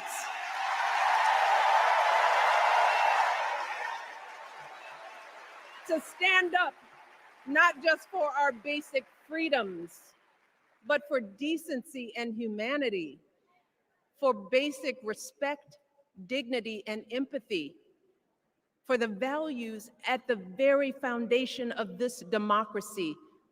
It's up to us to remember what Kamala's mother told her. Don't just sit around and complain, do something. So if they lie about her, and they will, we've got to do something. If we see a bad poll, and we will, we got to put down that phone and do something. If we start feeling tired, if we start feeling that dread creeping back in, we got to pick ourselves up, throw water on our face, and what? We only have 2.5 months, y'all, to get this done. Only 11 weeks to make sure every single person we know is registered and has a voting plan.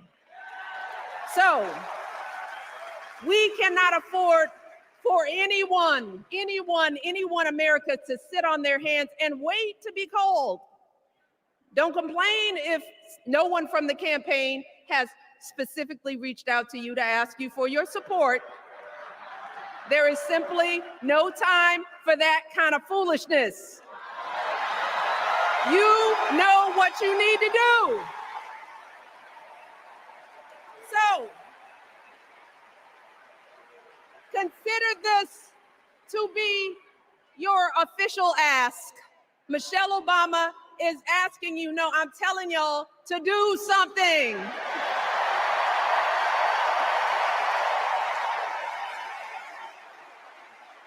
Because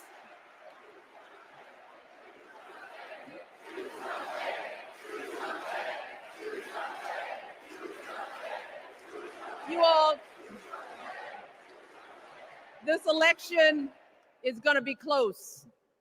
In some states, just a handful, listen to me, a handful of votes in every precinct could decide the winner. So we need to vote in numbers that erase any doubt. We need to overwhelm any effort to suppress us. Our fate is in our hands. In 77 days, we have the power to turn our country away from the fear, division, and smallness of the past. We have the power to marry our hope with our action.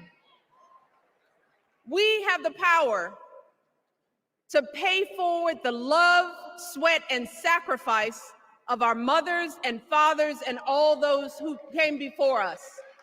We did it before, y'all, and we sure can do it again. Let us work like our lives depend on it. And let us keep moving our country forward and go higher. Yes, always higher than we've ever gone before as we elect the next president and vice president of the United States, Kamala Harris and Tim Walz. Thank you all. God bless.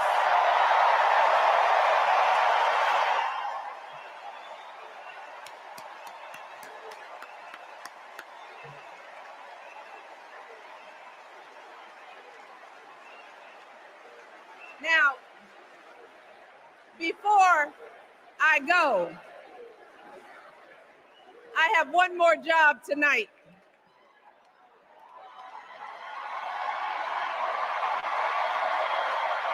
Yeah, one more job. You all, thank you for all the love, but it is now my honor to introduce somebody who knows a whole lot about hope. Someone who has spent his life strengthening our democracy. And let me tell you, as someone who lives with him, he wakes up every day, and thinks about what's best for this country. Please welcome America's 44th president and the love of my life, Barack Obama.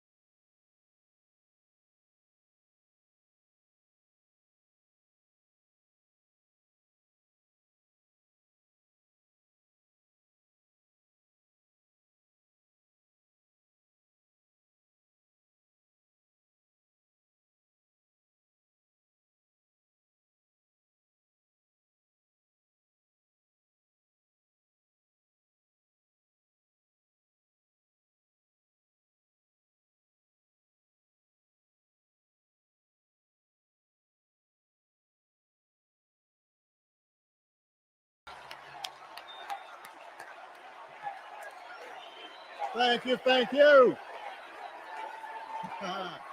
Thank you, everybody. Thank you.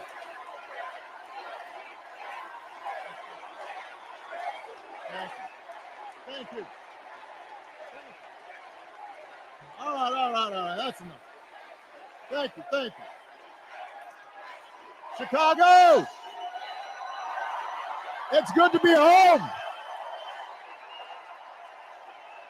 It is good to be home, and I don't know about you, but I'm feeling fired up.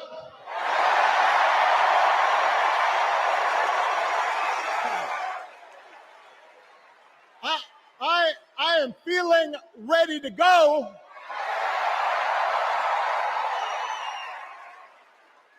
Even if I am the only person stupid enough to speak after Michelle Obama.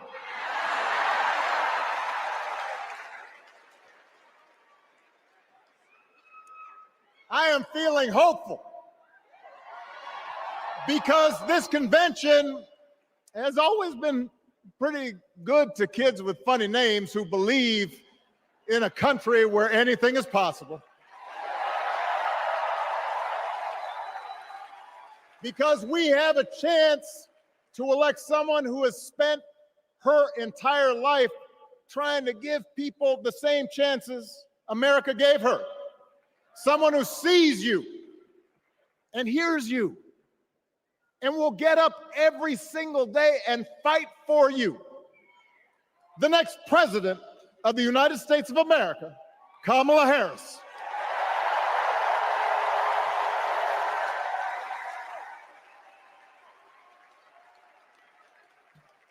It's been 16 years since I had the honor of accepting this party's nomination for president. And I know that's hard to believe because I have not aged a bit. But it's true.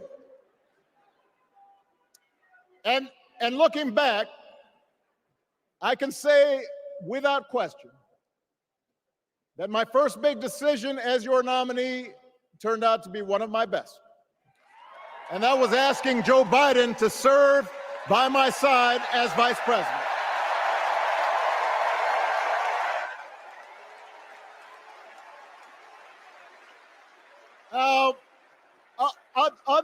Other than some common Irish blood, Joe and I come from different backgrounds, but we became brothers. And as we worked together for 8, sometimes pretty tough years, what I came to admire most about Joe wasn't just his smarts, his experience. It was his empathy and his decency and his hard-earned resilience, his unshakable belief that everyone in this country deserves a fair shot.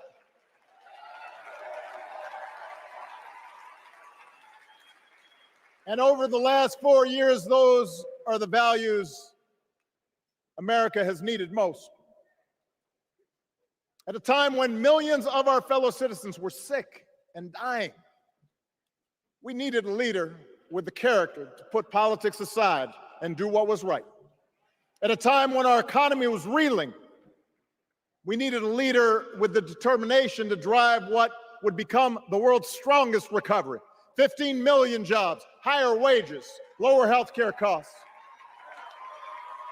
At a time when the other party had turned into a cult of personality, we needed a leader who was steady and brought people together and was selfless enough to do the rarest thing there is in politics, putting his own ambition aside for the sake of the country.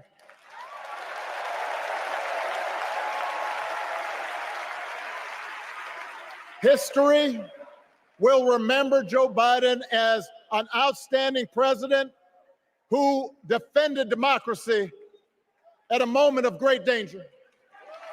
And I am proud to call him my president, but I am even prouder to call him my friend.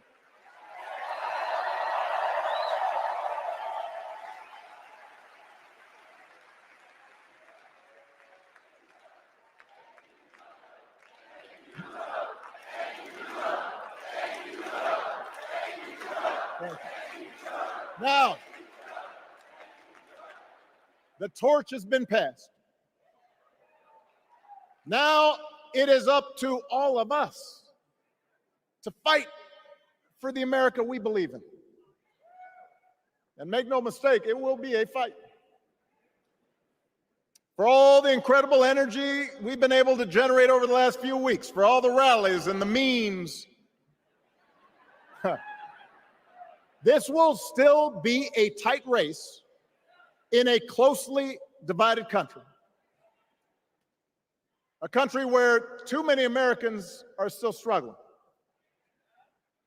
Where a lot of Americans don't believe government can help. And as we gather here tonight, the people who will decide this election are asking a very simple question. Who will fight for me? Who's thinking about my future, about my children's future, about our future together? One thing is for certain, Donald Trump is not losing sleep over that question.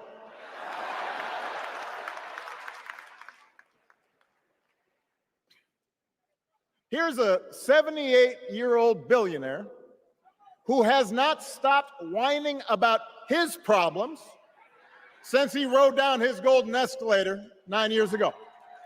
It has been a constant stream of gripes and grievances that's actually been getting worse now that he's afraid of losing to Kamala. There's the childish nicknames, the crazy conspiracy theories, this weird obsession with crowd sizes.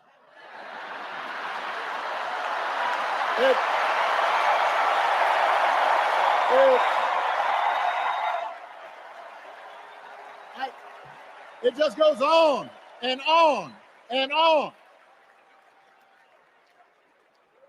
The other day I heard someone compare Trump to the neighbor who keeps running his leaf blower outside your window every minute of every day.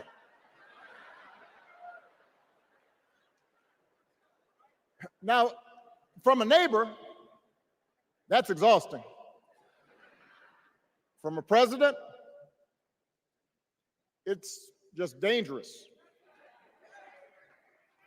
The truth is, Donald Trump sees power as nothing more than it means to his ends. He wants the middle class to pay the price for another huge tax cut that would mostly help him and his rich friends. He killed a bipartisan immigration deal written in part by one of the most conservative Republicans in Congress that would have helped secure our southern border because he thought trying to actually solve the problem would hurt his campaign. He doesn't. Do not boo. Vote.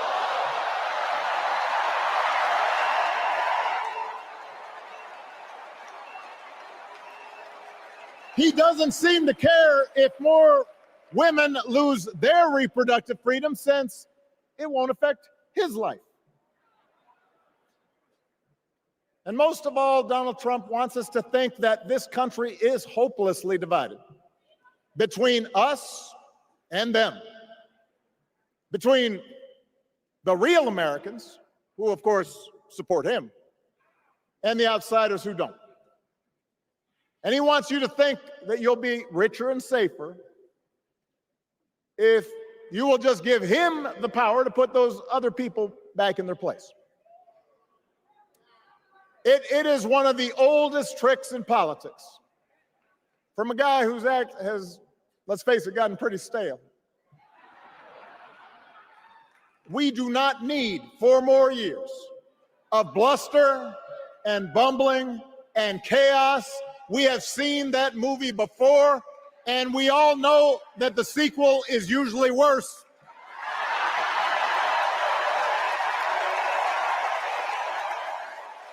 America's ready for a new chapter. America's ready for a better story.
She fought big banks and for-profit colleges, securing billions of dollars for the people they had scammed.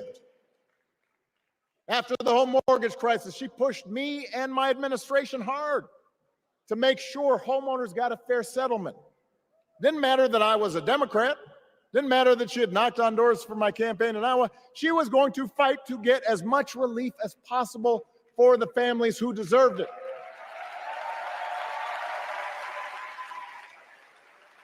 As vice president, she helped take on the drug companies to cap the cost of insulin, lower the cost of health care, give families with kids a tax cut. And she is running for president with real plans to lower costs even more and protect Medicare and Medicaid and sign a law to guarantee every woman's right to make her own health care decisions.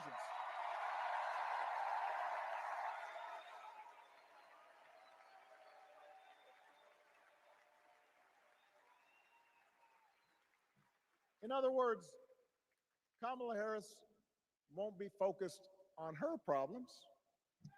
She'll be focused on yours. As president, she won't just cater to her own supporters and punish those who refuse to kiss the ring or bend the knee. She'll work on behalf of every American. That's who Kamala is. And in the White House, she will have an outstanding partner in Governor Tim Walz.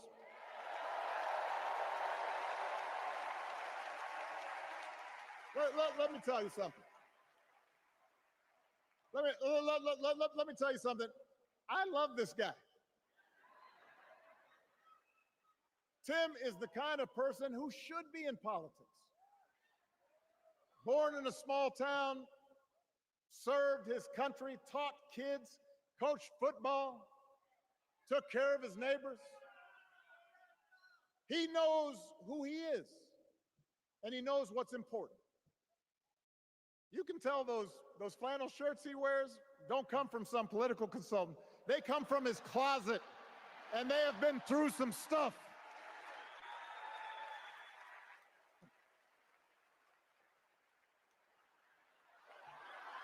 They have been through some stuff.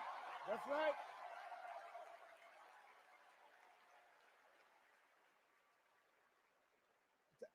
Together, Kamala and Tim have kept faith with America's central story. A story that says we are all created equal. All of us endowed with certain inalienable rights, that everyone deserves a chance, that even when we don't agree with each other, we can find a way to live with each other. That's Kamala's vision. That's Tim's vision. That's the Democratic Party's vision. And our job over the next 11 weeks is to convince as many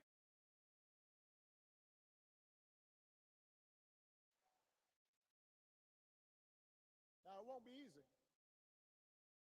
The other side knows it's easier to play on people's fears and cynicism, always has been. They will tell you that government is inherently corrupt, that sacrifice and generosity are for suckers. And since the game is rigged, it's okay to take what you want and just look after your own. That's the easy path. We have a different task. Our job is to convince people that democracy can actually deliver. And in doing that, we can't just point to what we've already accomplished. We can't just rely on the ideas of the past. We need to chart a new way forward to meet the challenges of today. And Kamala understands this. She knows, for example, that if we want to make it easier for more young people to buy a home, we need to build more units and clear away some of the outdated laws and regulations that made it harder to build homes for working people in this country. That is a priority, and she's put out a bold new plan to do just that.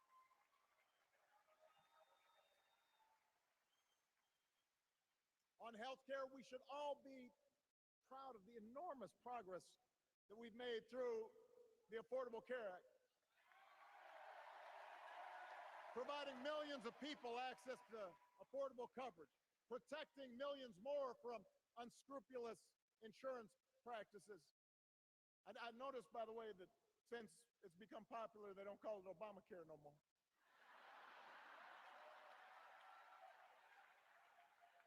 But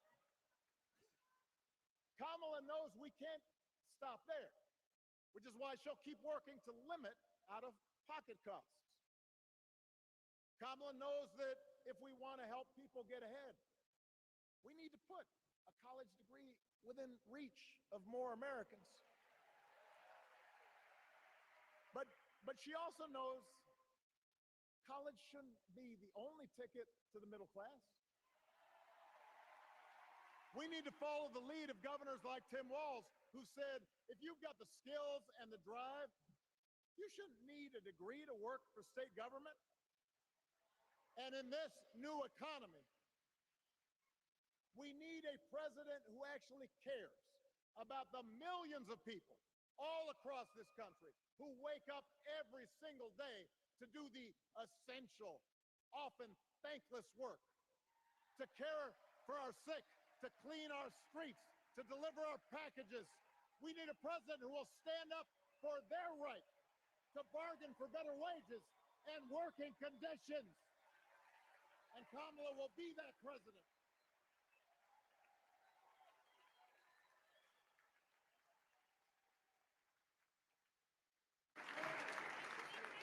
Yes, she can.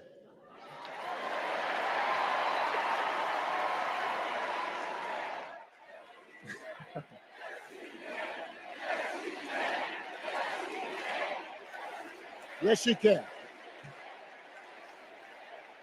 A Harris-Walz administration can help us move past some of the tired old debates that keep stifling progress.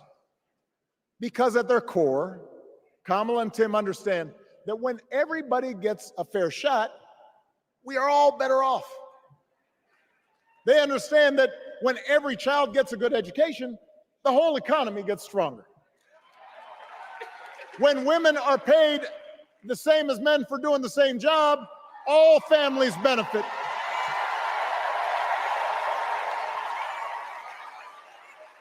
They understand that we can secure our borders without tearing kids away from their parents, just like we can keep our streets safe while also building trust between law enforcement and the communities they serve and eliminating bias.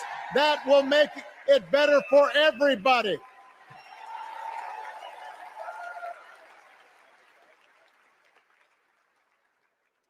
Donald Trump and his well-heeled donors, they don't see the world that way.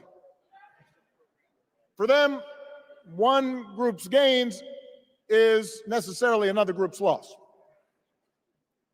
For them, freedom means that the powerful can do pretty much what they please, whether it's fire workers trying to organize a union, or put poison in our rivers, or avoid paying taxes like everybody else has to do.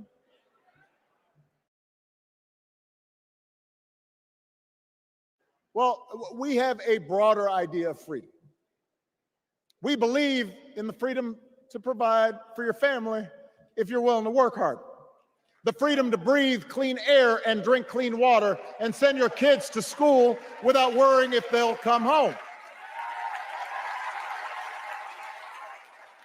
We believe that true freedom gives each of us the right to make decisions about our own life, how we worship, what our family looks like, how many kids we have, who we marry. And we believe that freedom requires us to recognize that other people have the freedom to make choices that are different than ours. That's okay.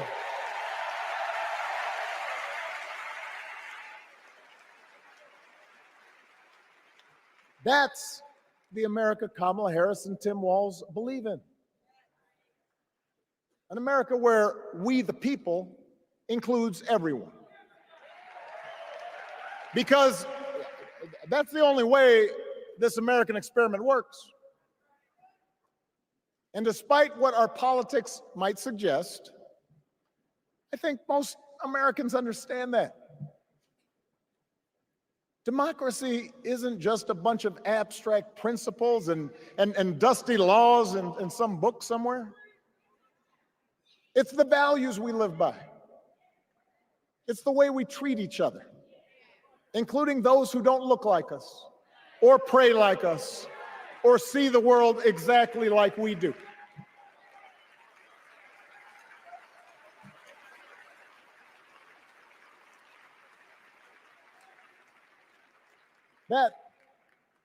That sense of mutual respect has to be part of our message.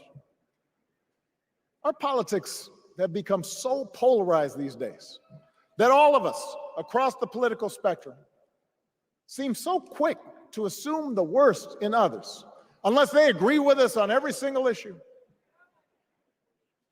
We start thinking that the only way to win is to scold and shame and out-yell the other side.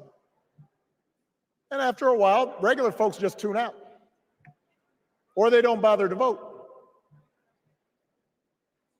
Now, that approach may work for the politicians who just want attention and thrive on division, but it won't work for us to make progress on the things we care about, the things that really affect people's lives. We need to remember that we've all got our blind spots and contradictions and prejudices, and that if we want to win over those who aren't yet ready to support our candidates, we need to listen to their concerns and maybe learn something in the process. After all, if a parent or grandparent occasionally says something that makes us cringe, we don't automatically assume they're bad people. We recognize that the world is moving fast, that they need time and maybe a little encouragement to catch up. Our fellow citizens deserve the same grace we hope they'll extend to us.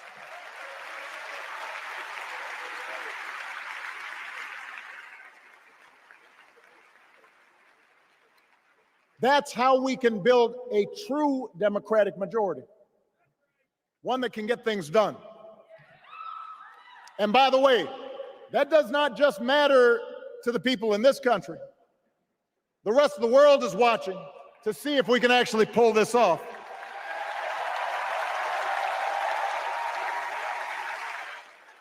No nation, no society has ever tried to build a democracy as big and as diverse as ours before. One that includes people that over decades have come from every corner of the globe. One where our allegiances and our community are defined not by race or blood, but by a common creed. And that's why when we uphold our values, the world's a little brighter. When we don't, the world's a little dimmer, and dictators and autocrats feel emboldened. And over time, we become less safe. We shouldn't be the world's policemen, and we can't eradicate every cruelty and injustice in the world. But America can be and must be a force for good, discouraging conflict, fighting disease, promoting human rights, protecting the planet from climate change, defending freedom, brokering peace. That's what Kamala Harris believes, and so do most Americans.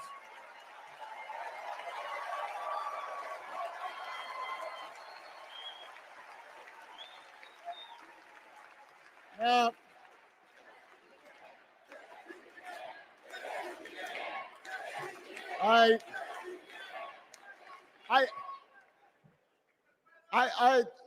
I know these ideas can feel pretty naive right now. We live in a time of such confusion and rancor, with a culture that puts a premium on things that don't last: money, fame, status, likes. We chase the approval of strangers on our phones. We build all manner of walls and fences around ourselves, and then we wonder why we feel so alone. We don't trust each other as much because we don't take the time to know each other. And in that space between us, politicians and algorithms teach us to caricature each other and troll each other and fear each other.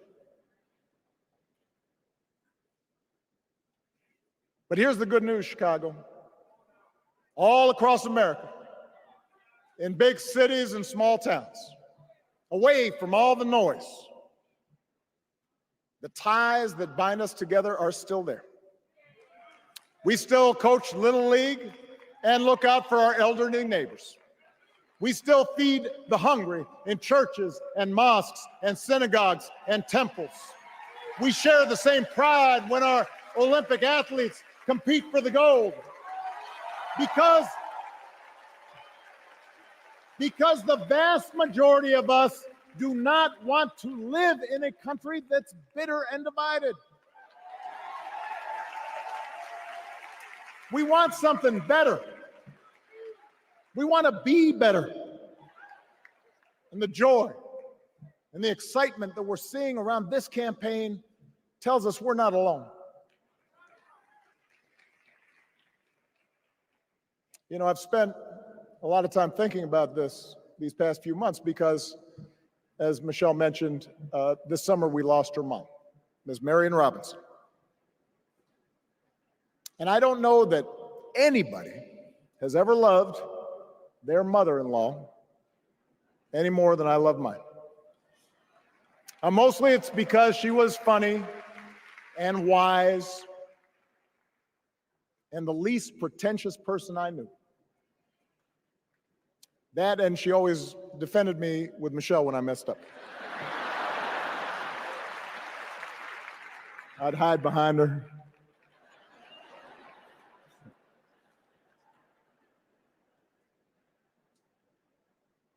But I also think one of the reasons Mary and I became so close was she reminded me of my grandmother, the woman who helped raise me as a child. And on the surface, the two of them did not have a lot in common.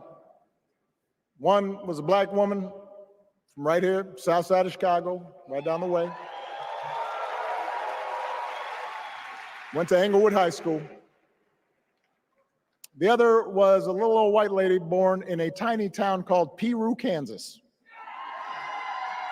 Now, I know there aren't that many people from Piru.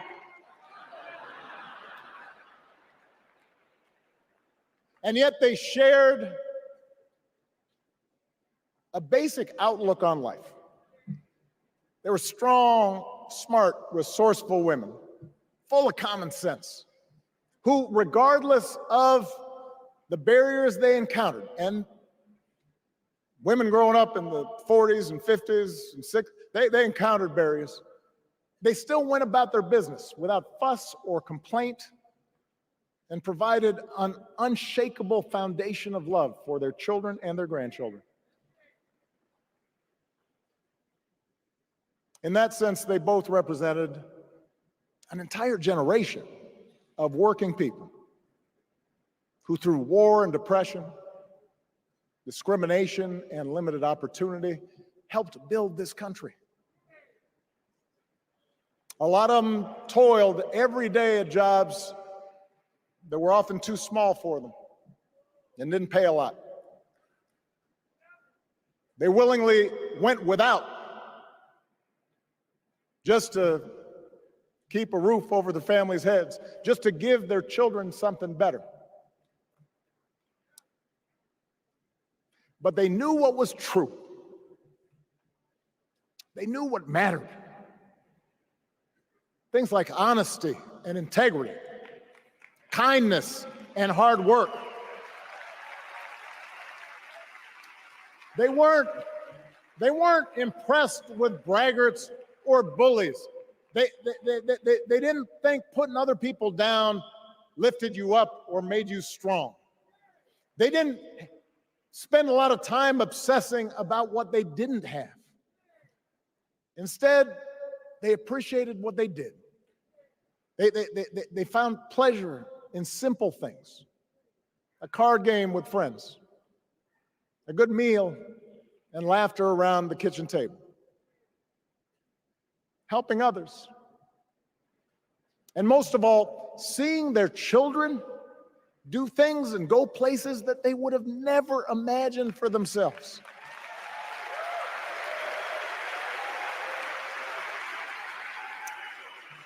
Whether you are a Democrat or a Republican or somewhere in between, we have all had people like that in our lives. People like Kamala's parents, who crossed oceans because they believed in the promise of America. People like Tim's parents, who taught him about the importance of service. Good, hard-working people who weren't famous or powerful, but who managed in countless ways to leave this country just a little bit better than they found it. As much as any policy or program, I believe that's what we yearn for. A return to an America where we work together and look out for each other. A restoration of what Lincoln called, on the eve of civil war, our bonds of affection. An America that taps what he called the better angels of our nature. That is what this election is about. And I believe that's why if we each do our part over the next 77 days, if we knock on doors, if we make phone calls, if we talk to our friends, if we listen to our neighbors, if we work like we've never worked before, if we hold firm to our convictions, we will elect Kamala Harris as the next president of the United States and Tim Walz as the next vice president of the United States. We will elect leaders up and down the ballot who will fight for the hopeful, forward-looking America we all believe in. And together, we too will build a country that is more secure and more just, more equal, and more free. So let's get to work. God bless you. And God bless you.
You are able for this evening's benediction, offered by Bishop Samuel L. Green Sr. and His Eminence Archbishop Alpiedophorus of the Greek Orthodox Archdiocese of America.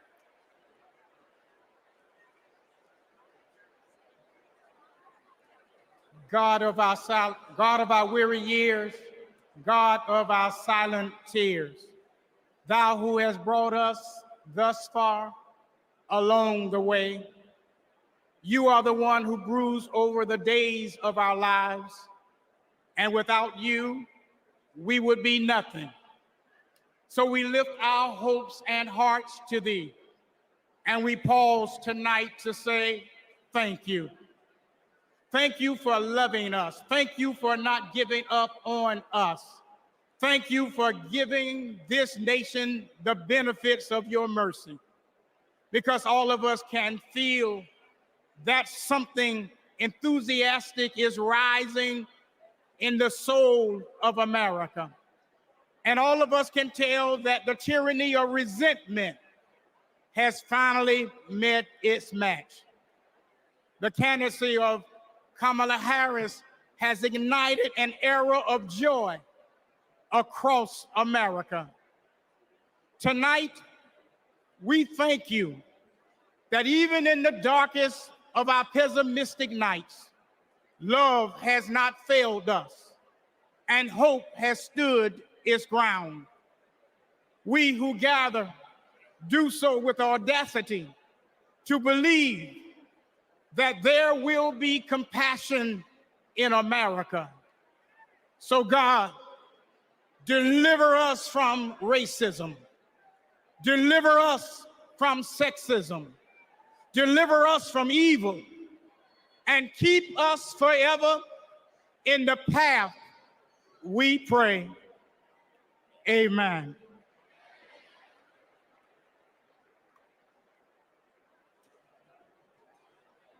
It is now time to pray to the Lord. Let us pray to the Lord. Eternal and ever-living God, source of goodness and grace, we come before you, seeking your heavenly benediction upon this democratic national convention. Grant unto the nominee for President of these United States, Vice President Kamala Harris, and her running mate, Governor Tim Walz, to pursue the highest offices in the land with love, with hope, and with faith in our nation. Grant unto the delegates to engage with their fellow citizens in a spirit of joy and duty, always seeking the best for our country. We also ask special blessings upon President Joseph Biden, First Lady Jill Biden, and their family, for he has given a lifetime of service and of sacrifice to the American people, and has stood with nobility and integrity upon the international stage to lead in the best traditions of the United States.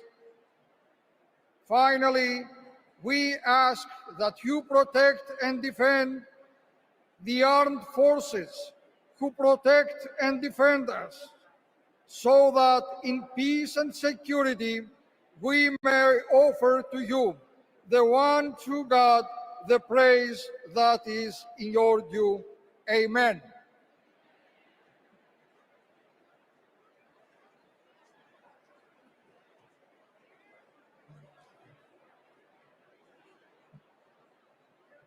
Friends, do I hear a motion to recess until 5:30 tomorrow? Do I hear a second? All those in favor, please say aye. All those opposed, say nay. That was one hell of a night. I'm bringing this thing to a close.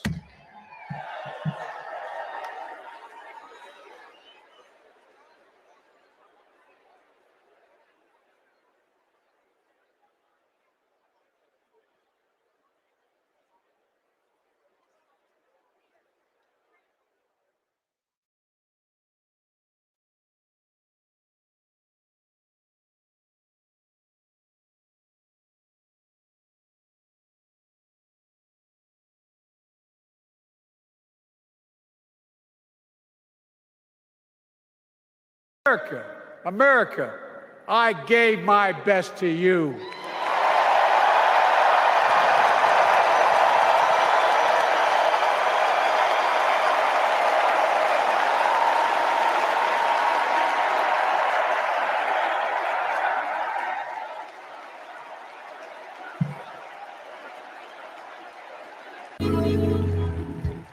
Hello, Democrats.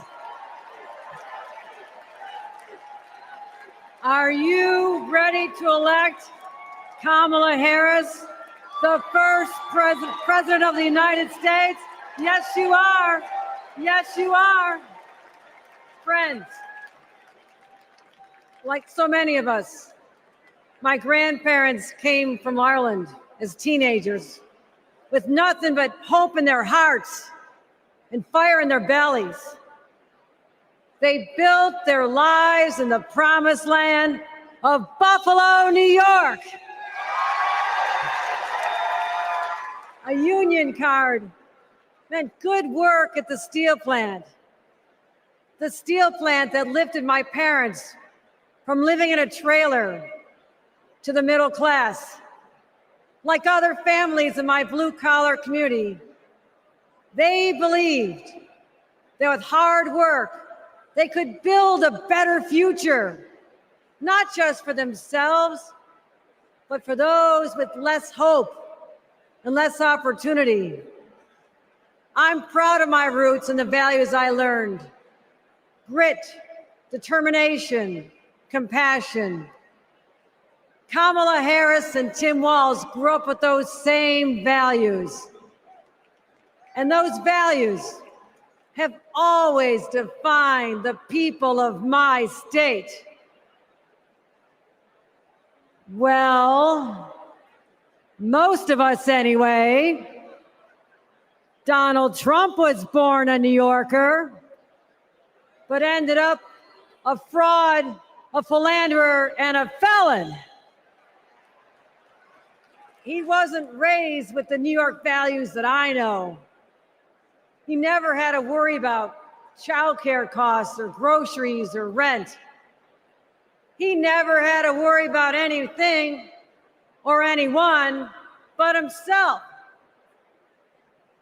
Trust me, America, if you think you're tired of Donald Trump, talk to a New Yorker. We've had to deal with him for 78 long years. The fraud, the tax dodging, the sham university, the shady charities. We've seen him stiff contractors, rip off workers. He abuses women, brags about it, and then takes away their rights. And New Yorkers are sick of it. It's no wonder he had to flee to Mar-a-Lago. Sorry about that, Florida. Sorry about that. Trump hasn't spent much time in New York lately, except that is to get convicted of 34 felonies. And that's just fine with us, because New York's motto is Excelsior, ever upward. And Trump takes us ever downward. Because here's what Trump never understood. America isn't a luxury good to be bought and sold by the privileged and powerful few. America, we just can't afford another 4 years of that. We have kids to feed, roads to build, jobs to create, real problems to solve. And we need leaders who can get it done. Trump talked big about bringing back manufacturing jobs. But you know who actually did it? President Biden and Vice President Kamala Harris. Thank you, Joe. Thank you, Kamala. And look no further than the city of Syracuse, where a company called Micron is building a $100 billion microchip factory with union labor. It's the largest private investment in American history, and it's going to create 50,000 good-paying jobs. The Biden-Harris administration has made the most significant investments in our economy in generations. And as president, Kamala Harris will continue to build an opportunity economy for all. My friends, history's watching us.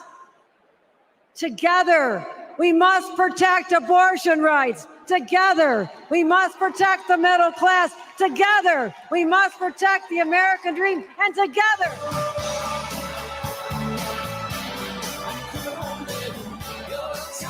Thank you. Thank you, Cole. I guess he didn't want me to give this speech. He just.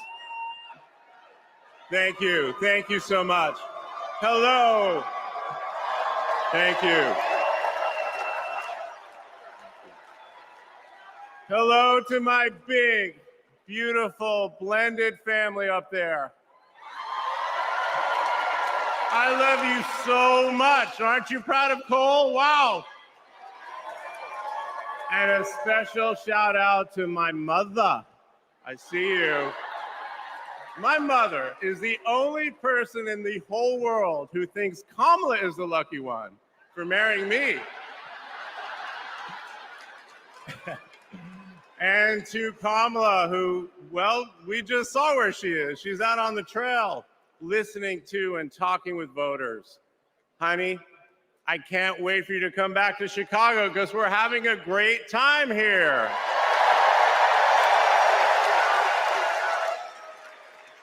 I love you so much.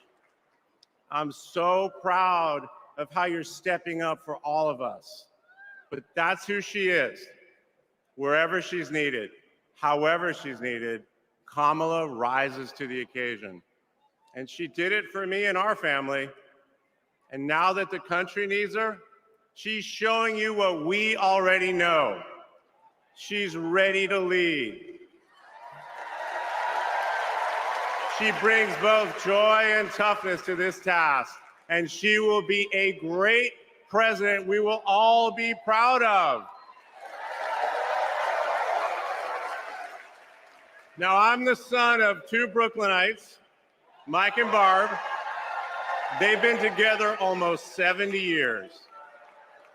My dad worked in the shoe business in Manhattan, and he moved our family out to New Jersey. Where's New Jersey? I see you out there. When I was a little kid. And in a lot of ways, I had a typical Jersey suburban childhood. I biked around the neighborhood. I took the bus to Hebrew school. And I rode to Little League practice in the way back of my coach's wood-paneled station wagon. And if we did well, we got to have a Slurpee after. In my neighborhood, everyone left their garage door open. Wherever you ended up at dinner time, that's the family that fed you. Everyone took care of everyone else. And the guys I grew up with are still my best friends. The group chat is active every day, and it's probably blowing up right now, guys. When my dad had to get a new job, we moved across the country to LA. Money was tight. Hey, California.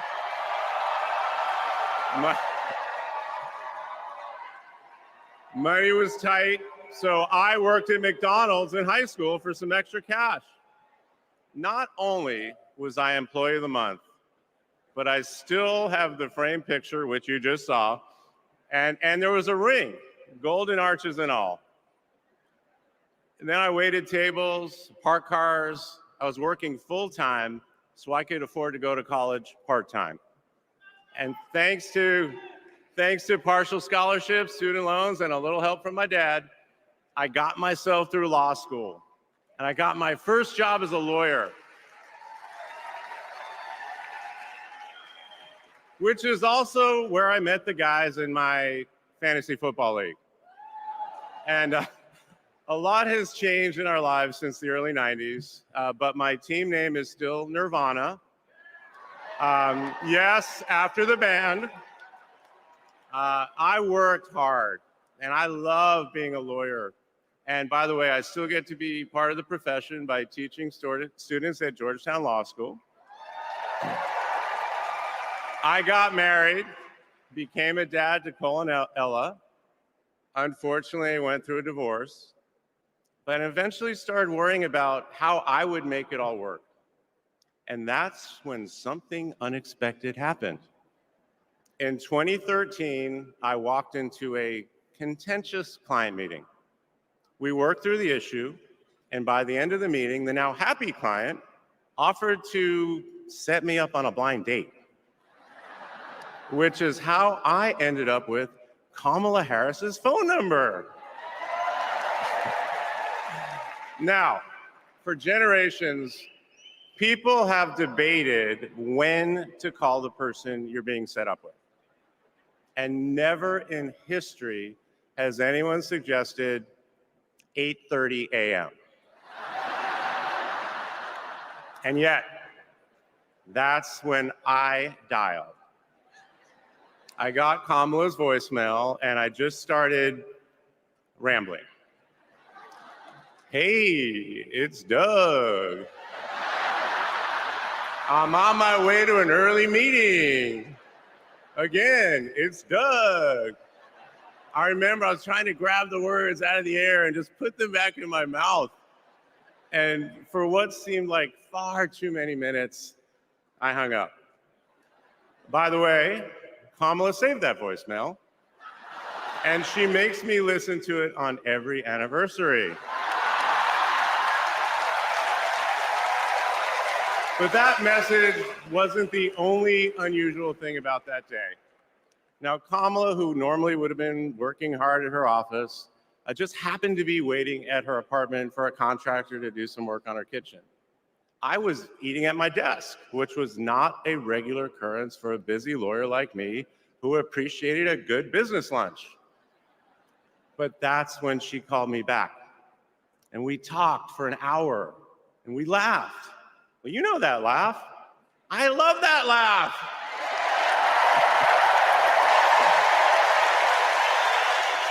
And maybe that counted as our first date. Or maybe it was that Saturday night when I picked her up and told her, buckle up, I'm a really bad driver.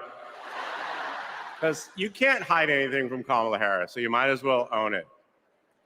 And as I got to know her better and just fell in love fast, I learned what drives Kamala. And it's what you've seen over these past 4 years, and especially these past 4 weeks. She finds joy in pursuing justice. She stands up to bullies just like my parents taught me to. And she likes to see people do well, but hates when they're treated unfairly. She believes this work requires a basic curiosity in just how people are doing. Her empathy is her strength.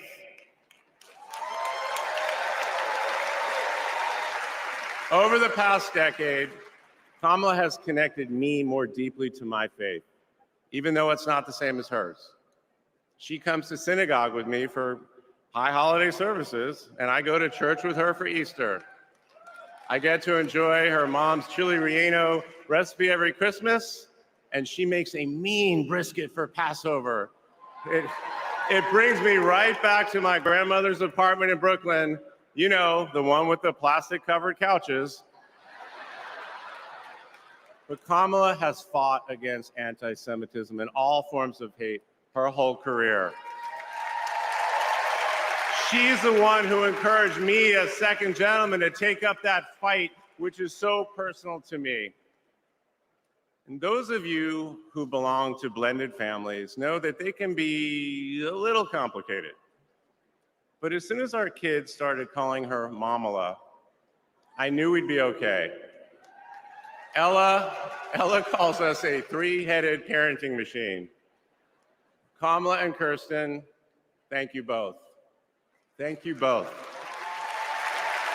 for always putting your family and the kids first. Now, Cole and Ella's friends knew that when they'd come over for Sunday dinner with Mamala, it was going to be real talk. In between taking cooking instructions, they'd have to answer questions about what problem they wanted to solve in the world. They learned that you've always got to be prepared because Kamala is going to prosecute the case. And in the same breath that Cole and Greenlee told us that they were engaged, they asked Kamala to officiate their wedding. And in the same way that she always steps up when it matters, Kamala put so much time into those remarks, and she bound them in a book that matched her dark red dress, and then turned that into a gift for the happy couple. A few days ago, during this incredible time we're going through, there was a brief window when Kamala was back at home. And I saw her sitting on her favorite chair, and in the middle of a wild month, I just hoped that she was having a quiet moment to herself. But then I realized she was on the phone. And of course, my mind went to all the potential crises that the vice president could be dealing with. Was it domestic? Was it foreign? Was it campaign? I could see she was focused, and all I knew was that it must be something important. And it turns out it was. Ella had called her. That's Kamala. That's Kamala. Those kids are her priorities, and that scene was a perfect map of her heart. She's always been there for our children, and I know she'll always be there for yours too. Kamala is a joyful warrior. It's doing for her country what she has always done for the people that she loves. Her passion will benefit all of us when she's our president. And here's the thing about joyful warriors. They're still warriors. And Kamala is as tough as it comes. Just ask the criminals, the global gangsters, and the witnesses before the Senate Judiciary Committee. She never runs from a fight. And she knows the best way to deal with a coward is to take him head on. Because we all know cowards are weak, and Kamala Harris can smell weakness. She doesn't tolerate any BS. You've all seen that look, and you know that look I'm talking about. That look is not just a meme. It reflects her true belief in honest and direct leadership. And it's also why she will not be distracted by nonsense. Kamala knows that in order to win, we cannot lose focus. America, in this election, you have to decide who to trust with your family's future. I trusted Kamala with our family's future. It was the best decision I ever made. This Thursday will be our 10th wedding anniversary, which I know it means I'm about to hear that embarrassing voicemail again. However, that's not all I'll be hearing. That same night, I'll be hearing my wife, Kamala Harris, accept your nomination for President of the United States. And with your help, she will lead with joy and toughness, with that laugh and that look, with compassion and conviction. She'll lead from the belief that wherever we come from, whatever we look like, we're strongest when we fight for what we believe in, not just against what we fear. Kamala Harris was exactly the right person for me at an important moment in my life. And at this moment in our nation's history, she is exactly the right president. Thank you so much.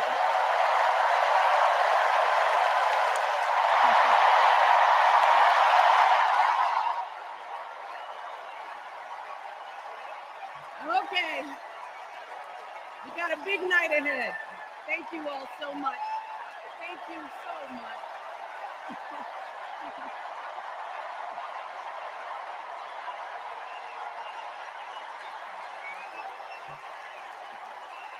Okay. Hey. Hello, Chicago. Yeah. All right.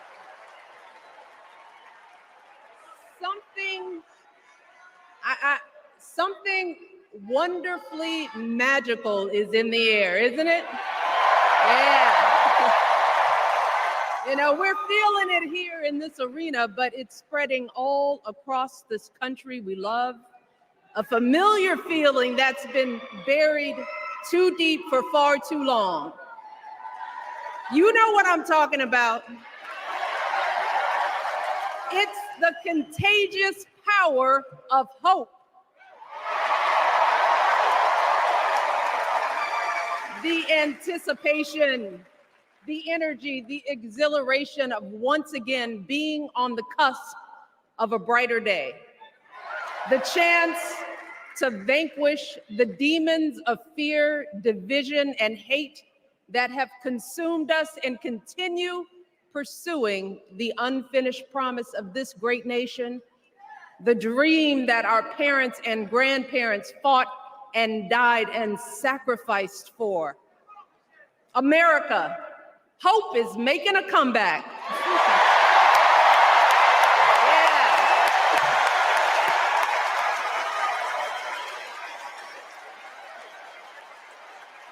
But to be honest, I am realizing that until recently, I have mourned the dimming of that hope. And maybe you've experienced the same feelings, that deep pit in my stomach, a palpable sense of dread about the future.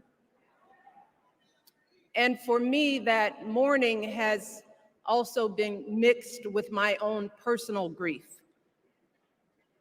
The last time I was here in my hometown was to memorialize my mother, the woman who showed me the meaning of hard work and humility and decency, the woman who set my moral compass high and showed me the power of my own voice. Folks,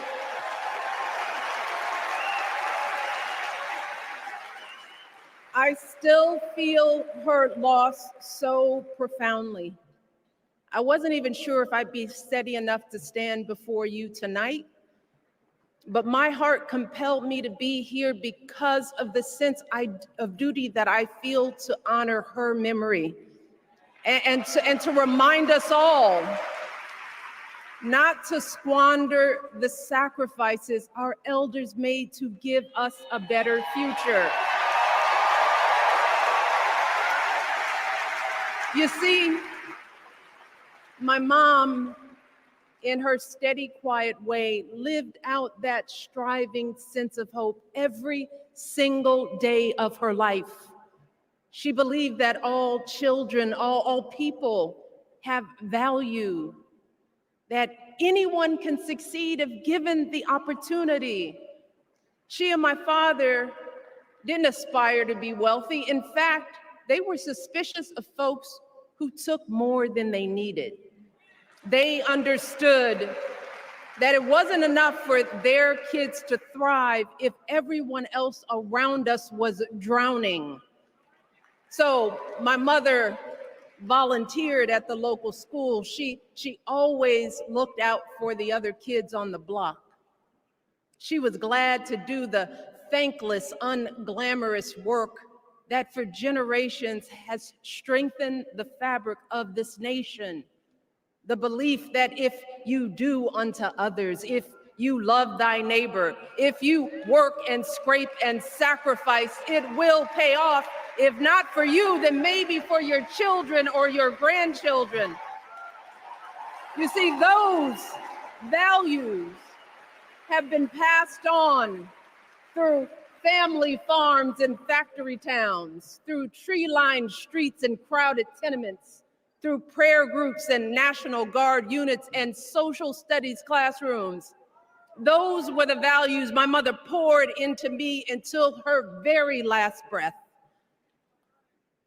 Kamala Harris and I built our lives on those same foundational values. Even though our mothers grew up an ocean apart, they shared the same belief in the promise of this country. That's why her mother moved here from India at 19. It's why she taught Kamala about justice, about the obligation to lift others up, about our responsibility to give more than we take. She'd often tell her daughter, "Don't sit around and complain about things, do something."